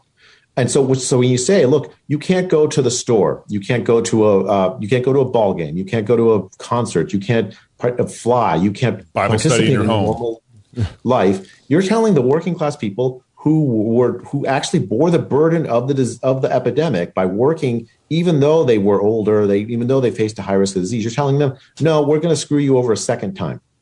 And it's not just, it's the working class, of course, but it's also there's minorities, many minorities that face the same problem, right? So there's a lot of skepticism in minority communities about the vaccine. Valid skepticism. Skepticism. And actually, I'll just to be clear, it's completely rational skepticism, right? Many minorities, like take LA County. LA County, the rate at which Hispanic populations were infected was 3 times the non-minority populations, 3 times. So large numbers of Hispanics in LA County have already had the disease and are effectively immune. Why should they be forced to get the vaccine when they're skeptical about whether it benefits them? It's actually rational for them to be skeptical about whether it benefits them. And then you turn around and say you can't participate in regular civic life. That makes absolutely no sense. If you want a program to destroy the confidence that people have in public health and in the efficacy of the vaccine, you do exactly that. You say we're going to force you to do this. That is a huge error, I think. Wow. Dr. J, once again. Twice in 1 week. Yep. We are a blessed podcast. Yes, we are. Thank you for being out there fighting. Bhattacharya, follow him. Check him out. What's his website again? Collateralglobal.org. Go to collateralglobal.org. There you go. All right. Check out his work. We appreciate you, Dr. J. Get some rest. Enjoy the rest of your vacation, Doc. Thanks a lot, you guys. Appreciate you. Great to be with you. Take care. Bye. Thanks. Look at who just snuck himself right on in here like that. Now, good Reverend. The N.D. Wilson, now you got to help us. I'm in. I got popcorn. I got Lagavulin 11. It's all on purpose. Which I've never had before. No, it's a newer. I've had 8, obviously, 16. And I've had 16. I've never had 11. Brother came in and blessed us. I've had the distillery exclusive, various distillery exclusives. Okay. But never an 11. Okay, never an 11. There we go. It's nice and angry. Yeah. So Nate, you gotta save us. Because we've been having this conversation for the last hour. Why don't you pull that up a little higher to your face? And Okay. So we've got, I think what we need to find out is where are we in the story? Okay. So we've been talking to doctors all day. Where are we at in the story? I wanted to. I got bad news. It's early Act 2. This is we've been using your dad's imagery where it's like the first crime scene is not as bad as the second crime scene. And we're like at the 7th now? Which crime scene is this? No, the thing is, once you get to the second crime scene, a whole lot of crimes happen. That's the point. Right. So the first crime scene, there's one crime going down. Right. As soon as you get to the second crime scene. So it's kind of like a PCR test. You multiply it, and those crimes just multiply. Split them out. The point is, the second crime scene gives the criminal total impunity. Because they did it before. So now they can do whatever. You're in their basement in their house in Cleveland. Yeah. And now... And the government knows, and they don't care. Now, I'm sorry. And now the CDC says... The government's the one that took you down there. The CDC says, we own your apartment complex. Right. And we're going to extend the moratorium. This is an order. Well, Nate, before you even go, I want to... So... for me, watching this from the beginning, I went back today, I said this before, and started watching our shows from 2020, the beginning in March, and start going March through that. 8th was the first show we did on this And stuff. I just started going through the conversation we were having, and it just ramped up to, you know what, if this keeps going, they'll be able to take our property, tell us we can't. Do what we want to do with our own stuff. Passports. They'll mandate. This will be Jim Crow all over again. And all of a sudden, out of nowhere, we are in 2021, and the Boston mayor is not willing. Who's a Democrat, by the way? Kim Janey is saying, I don't think we should do the whole mandate thing because we haven't had a good track record with asking people for papers, since slavery. And then her She's people. done. She's done. She's done. That's exactly right. And it's But just de Blasio can come out and say, restaurants, you can't get in a restaurant if you aren't vaccinated, and that's not controversial. So he's not done. I go back and I look at guys like Alexander Solzhenitsyn, look at guys like. By the way, real quick, you got to get a little more cynical. Me? Yeah. That was cynical. I thought. I thought that was cynical. No, what I mean is, get further back, and you have to watch the things move. Where the Cuomo news and the De Blasio thing are happening simultaneously. Yeah. This is not an accident. Oh, he's going to be governor. No, it's more like watch like a good magician. Like you're drawing the eye with motion, and you have sacrificial victims, and there's outrage that you're going to channel here. The New York AG would be the one to slap de Blasio, right? It'd be the Attorney General of the state who would tell him, no, you may not. But she slapped Cuomo. Instead, on the same day, sexual harassment charges. Magically, she comes off the top ropes and drops Cuomo.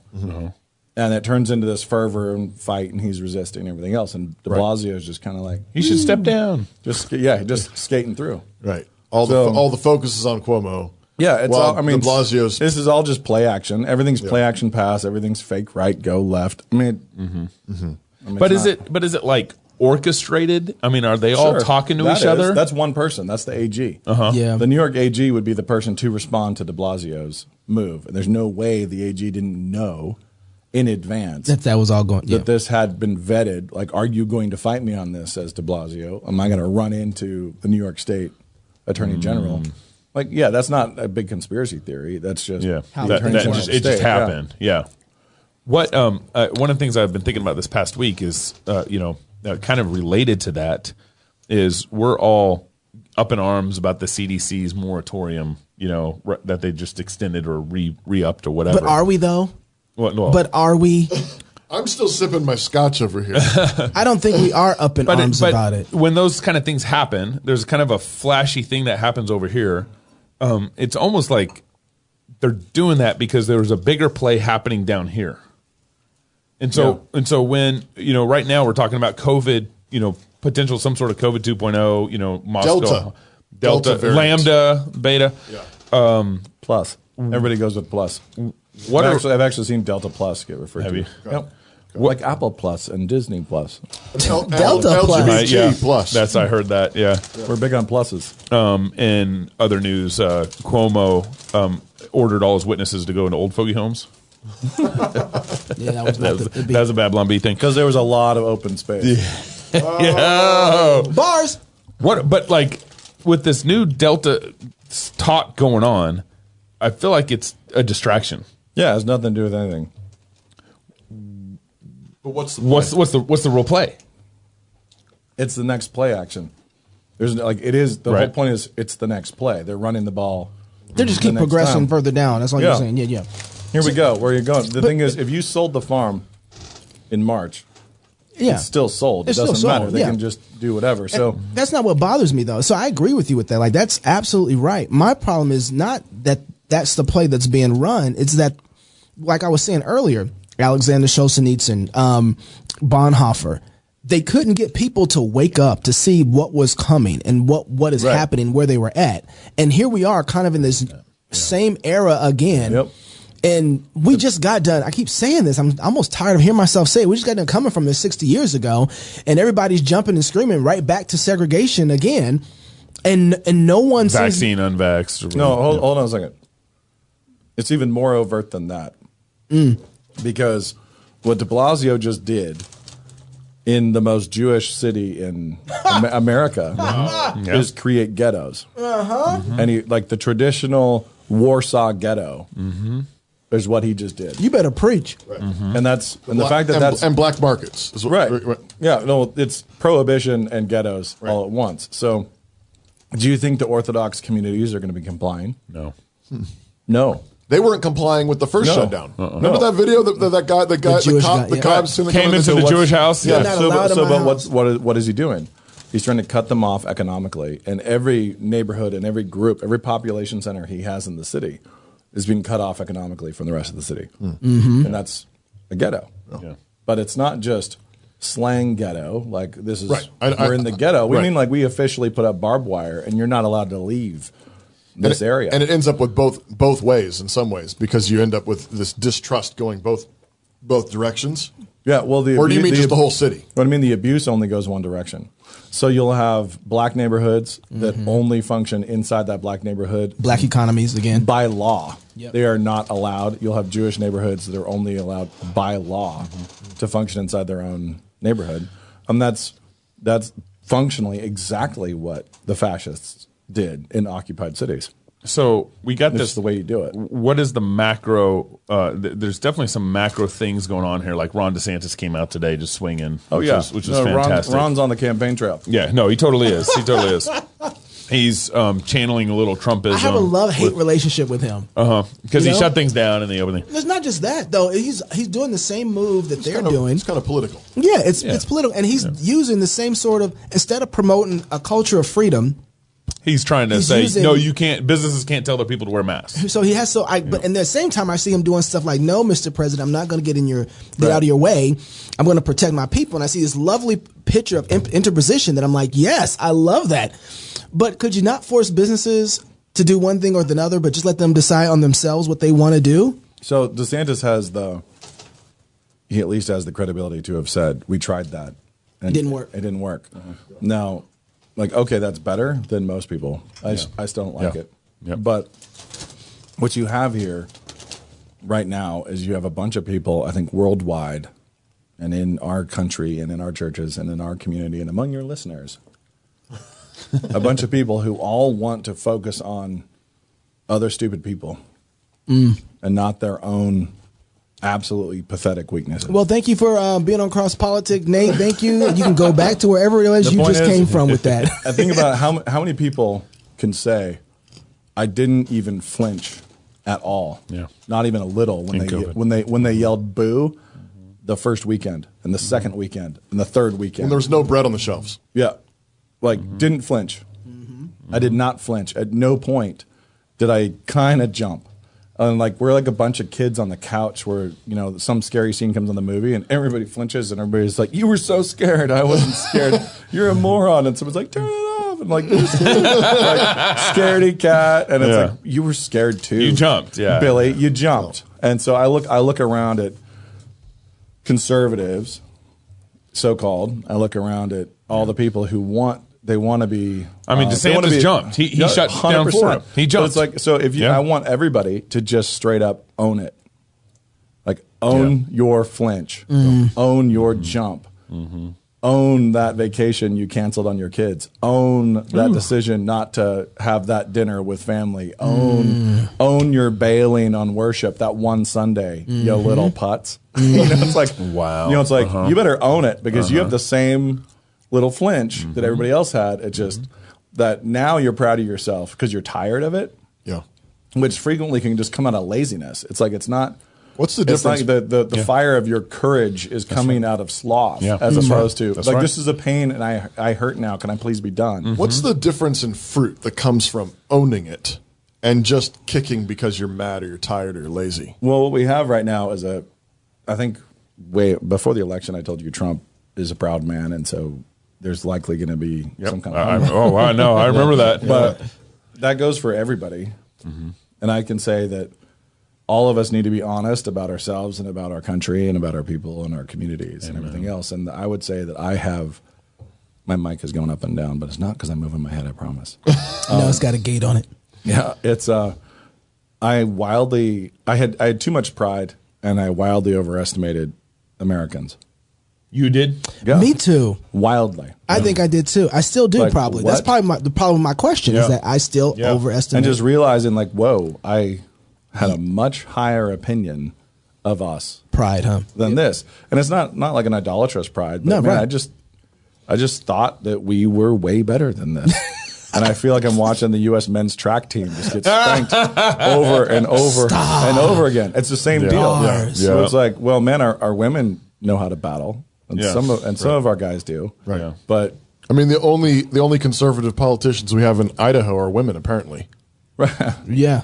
Yeah. I mean, well, it's just we're a joke. We have been a joke for a very, very long time, and then now we have a stress test.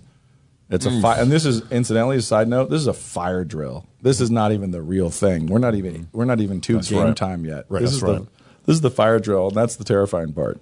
So I one of the conclusions I've come to this last year is that I think we're entering in like some sort of Cold War, where you see Ron DeSantis fighting, you see telling Biden to get out of my state. Oh, it's a hot war, Gabe. It's gonna be a full on hot war.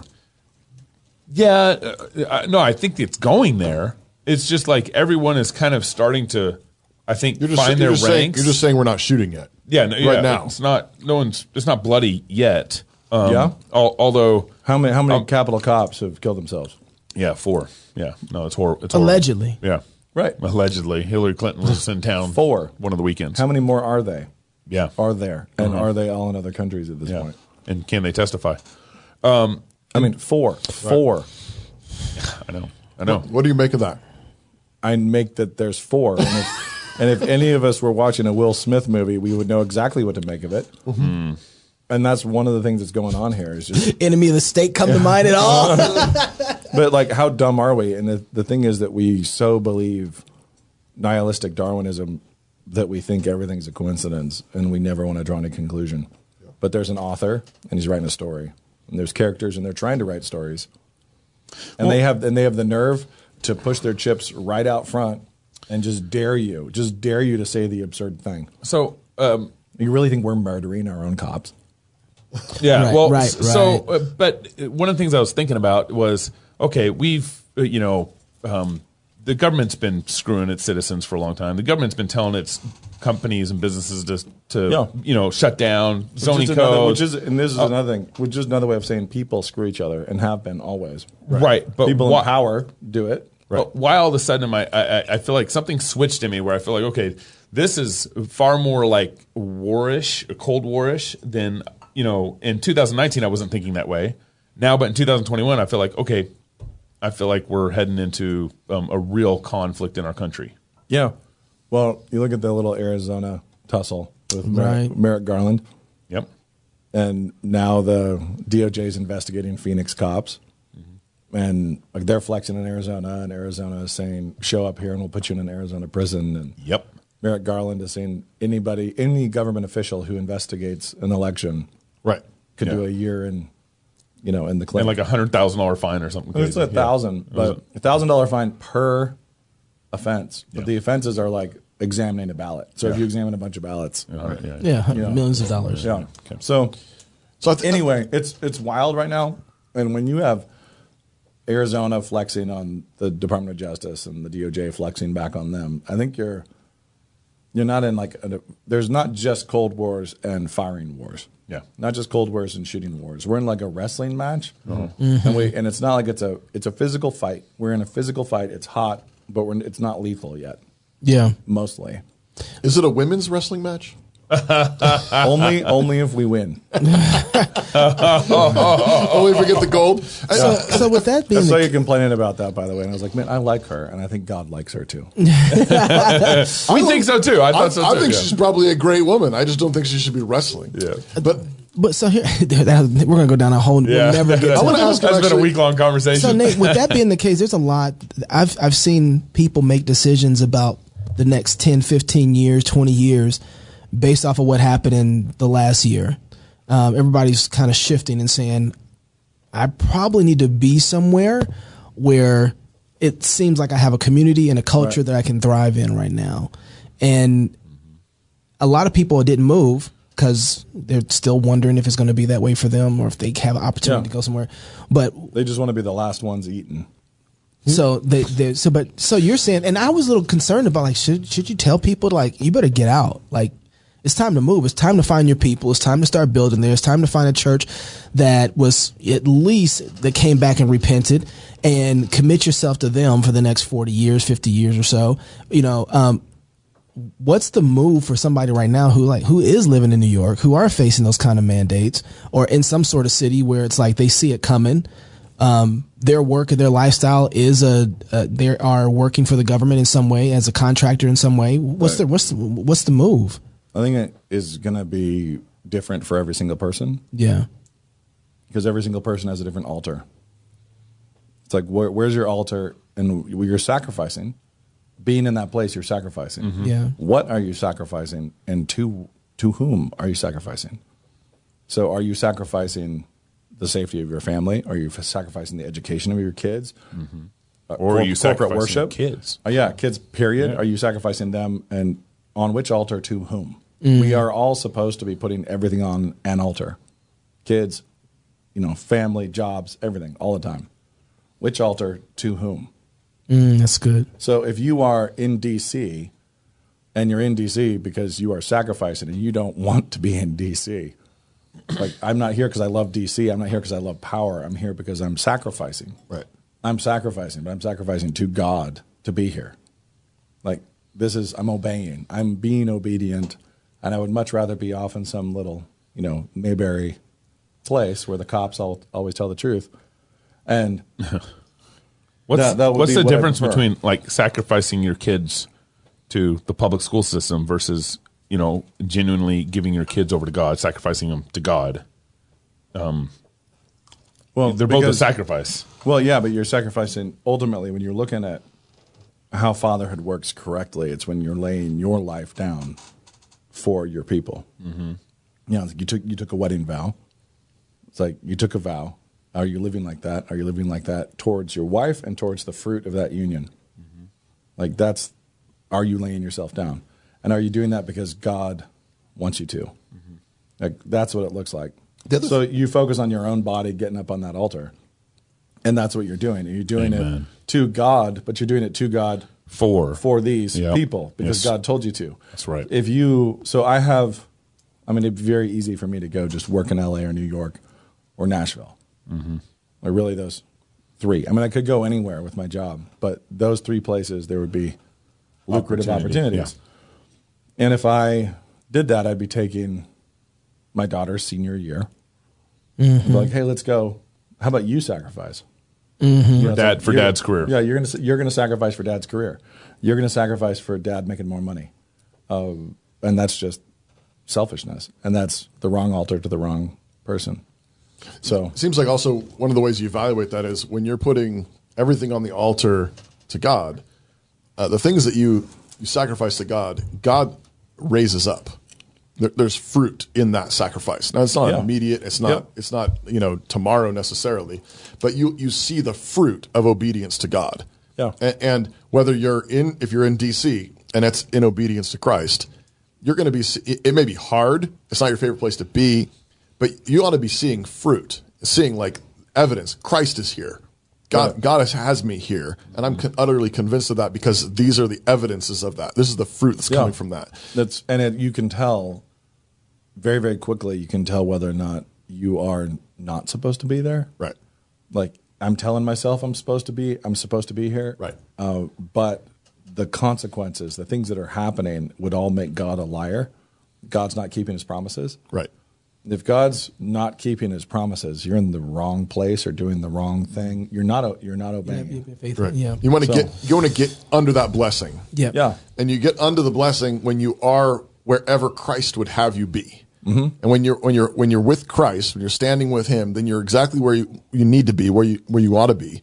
And it's hard frequently because it's a cross. You're following him and it's a cross. Mm-hmm. It's a sacrifice no matter which way you go.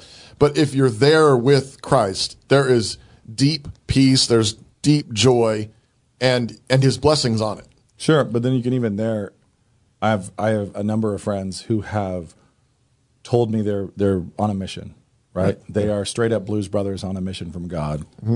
And that's why I am where I am. Right. I am here. My kids are not in a good school because I'm on a mission from God.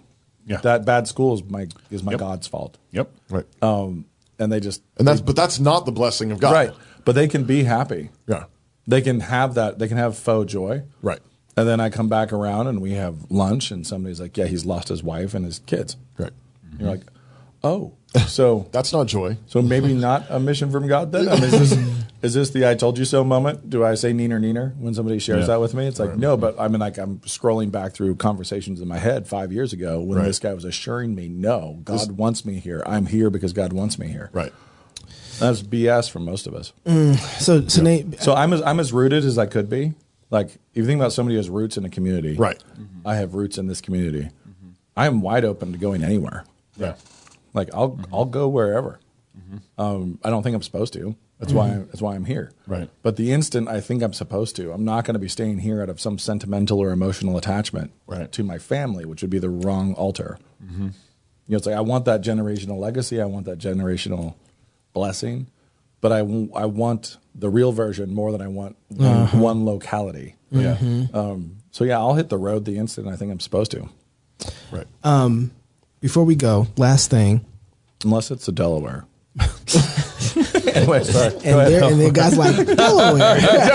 It's a Biden joke. You heard it here. Just the way you see things panning out the rest of the year, where do you see things going before we get to December? I think a whole bunch of people are going to be very angry, and they're all going to be talking about how it's not fair and this isn't their fault. And then we're going to get another big whooping. Ooh. Because that's all the conservative resistance right now. It drives me nuts. Right. It's like fingernails on a chalkboard. No one's responsible. Yep.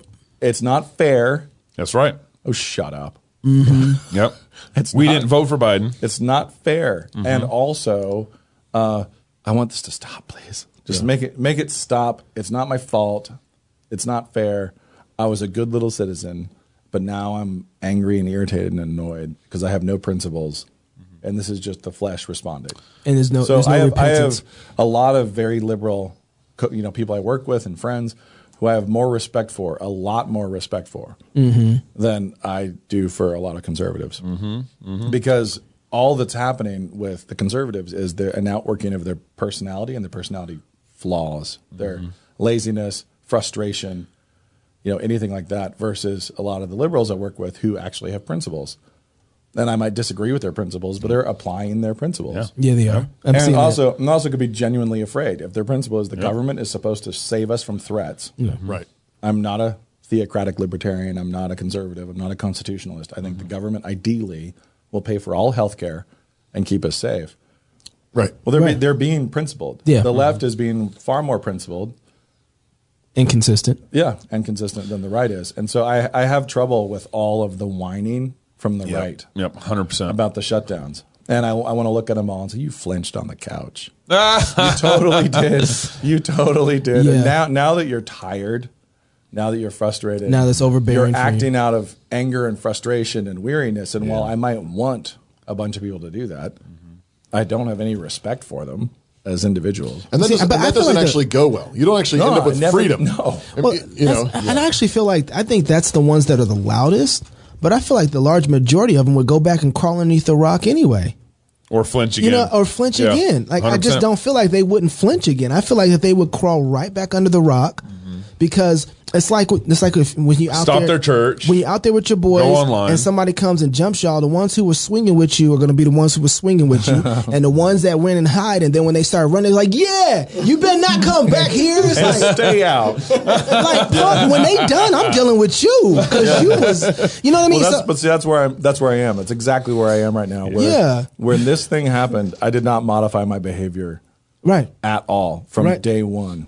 In that community, it was kind of hard not to. We had a different peer pressure here. We had a different peer pressure here. Our church went virtual. Yeah, we shouldn't have. Yeah, that was a mistake. I felt like that. That was a mistake. I submitted, but I felt like but we did it briefly, and I fought and made sure that it was illegally produced. Yeah. Like, that's all I could get. It was like, we cannot. How illegal can we be at this? We cannot color inside these lines. And it only lasted for 2 weeks. I think it's 3. We did 3 Sundays. 3 Sundays. Yeah. Yeah. And then it was a whole big showdown about the drive-in thing. And it's not like, it's all good people. It's not. Yeah. It's not like there's a big fight between individuals. It's just that we have a bold church. Yeah. We've had a strong church, and we went virtual for 3 weeks. And I am embarrassed by that. Yeah. You know, it's like those 3. Yep. I'm embarrassed. But even the only thing I hang my hat on is like, okay, we were deferring to the government because we thought they had some legal basis for being involved in this moment. And yet, I knew they didn't. But don't they? Doesn't the government have if there's a outbreak, they can To quarantine? lock up healthy people? Yeah, Come on. no. Preach my sermon, Nate. I agree with that. Preach my sermon, Nate. One of those things. I just had a meeting with friends.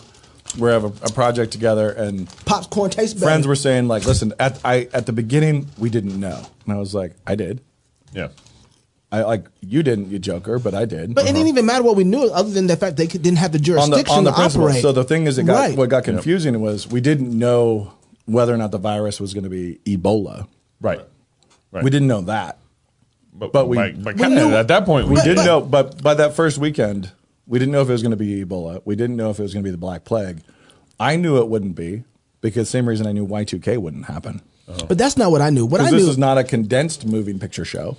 This is a big, long thing. This is not a cheap Hollywood movie. but I just knew what their jurisdiction was, Right. and what they could and could not do. That's what I was. So governmentally, I knew they couldn't do That's that. what I was. That's Now, what my thing was. The elders now, and I will say, our elders were very clear about they have the right to make that decision. This is our authority, and now, and I appreciated all that, and I have no disagreement with that. Yeah. But still, it was like, oh man, Yeah. we flinched. We flinched on the couch. Ooh. So, all right. But all right. Nate, Now, Nate, Briefly, but underline for us, why is it important to make that point? Why is it important to say you flinched on the couch? I mean, because it'd be really, really easy for us, for me, for you guys, for Cross Politic, for you 3 amigos to be all braggadocio and whiskey and cigars and like, we're Self-righteous. we roll just balls out swinging all the time. We're down to brawl, and it's really important for our own pride. We don't give into our own pride, that we don't start faking something. Right. It's like, no, That's right. We're as strong a community and as great a session as there is in the country. Mm-hmm. And we know that. So how important is it for that group to acknowledge? And we flinched. Mm-hmm. Oops. All right. No, only a little bit. Yeah. We did go virtual, and that production of that virtual service was contra the law to make the point that we established in print, where we said this is our decision, not the government's decision, and we proved it by ignoring their guidelines and how we went virtual. Yep. So I'm really grateful for those things, but we still we still flinched, and we really need to own that. That's a good word, man. So that we have humility and honesty. Yeah. Like we have to be honest about our own mistakes Yep. first, and everybody in the whole country needs to do that. Every conservative who's just mad and like scratching the chalkboard, Amen. Own your own mistakes to your own kids, to your wife. Yeah. Own that first, Right. before you even dare getting upset. And that's the only way you're going to see clearly.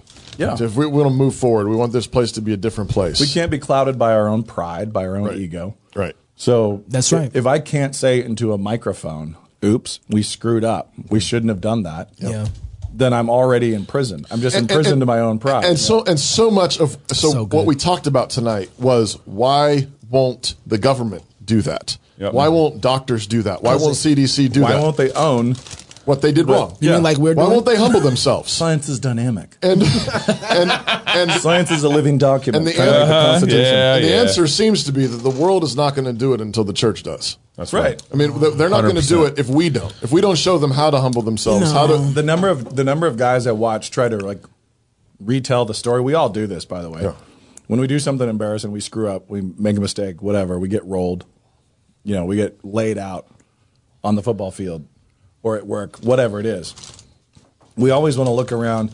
Somebody trips in the mall. The first thing they do is look back. They get up and look back and like, what tripped me? What was that? It's like, It couldn't be that their feet didn't work. Your own stupid feet.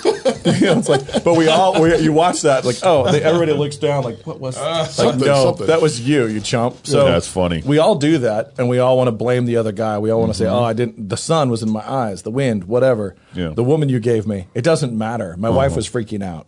Yeah. We have all the excuses in the world, but what we have to do is just own it. Own it. I got one last question No, here. 'cause When we have owned it, then we can try to help the whole culture. Yeah, you who are spiritual, go and restore those who are not being spiritual. Yeah. We've asked you this question before, but like in this moment, if you were governor of Idaho, what would you be doing right now? Are we still in a state of emergency? I mean, right now, you're like governor of Idaho. All this stuff. that's Ron what I mean. DeSantis. We're still Not right now. It's like right. So I would seize all federal land and give it to the tribes. You've given me that answer before, but and I would do it. Yeah, 100%. Why? Because it's stolen land, and it was stolen by the USA. So, like, you know what? Here and now, it varies tribe to tribe and different treaties. Sure. Who broke what? Yeah. But why is that the play? Why that one? Yeah, we got COVID going on. We got government overreach. We got all this stuff. And you said, why what? start there? I mean, I could get there. I would get away with it first. Yeah, you would. Right now, I would get away with it, and it would also be. It would be such a tangle. It would be such a confusion. You'd be saying to the white man, like, "What, you going to do it again? You going to take it again?" Right. It's politically brilliant. I don't just be rolling all federal ownership of every single thing in the state. Right. Not just national parks. No. Just rolling federal ownership. And that does turn into a giant strategic place from which you can fight anything. I would do it so you just got the feds out of your state. Yeah, I would do it so that I could actually do what I wanted about abortion. So I could do what I wanted about anything. If you can do that move, which is if you can beat the Fed anywhere. So it's like you're looking at this 6'10" beast, and you say, what are you going to try to hit? And you look at where his hands are and where his protection is, and you look at where he's totally exposed, vulnerable. Yeah, where is he vulnerable? Let's go with a liver shot, shall we? Let's hit him in some really random, unexpected where place. he's actually guilty. Yeah, would be debilitating, and where there's actual guilt, and where you could actually say, "Oh, you want to talk about reparations? Actually, this is the kind of thing that could be done here." Because we have the treaties. Because there's a to say that here's the land. There's a contract. There's a contract. And then the freaking Dawes Act. And we still have the Nez Perce Indians right here. Right. Yep. And we have the Nez Perce contract. Exactly. So that's yeah, that's I've got that. You've got that. I love that answer. I love that answer. It's really good. We got to talk about that. So once you accomplish that, then what's the next play? What's the next play? That is your last question, Gabe. You can play the music. All right. Give him this answer, and then you can go home. Gosh. I mean, I think I'd probably start going after giant corporate interests that are all in bed with the state. Yeah. Next. Farmer right now. Which is actually all of them. So in our state, it's timber, it's power. Yeah. It's like it's these really big billion-dollar things where the state and so-called private enterprise are playing a dirty game together. right, not so private, not so free. And that'd be the next thing. Yeah. Hey, I want to talk more about But then that. I'd get shot. I was going to say, you'll be dead that first one through. Repent of your flinches. It'd be the second one that got me killed. The second crime scene. I don't know. The feds might take you out. You might be one of those police officers that. Nate, thanks for coming on again. I appreciate you, man. Special the whiskey. Yeah, If you're single, get married. If you're married, have kids. And if you have kids, go baptize them. Until Sunday, love God with all your heart, soul, mind, and strength. Love your neighbor as yourself. Go fight, laugh, and feast. This is Cross Politics.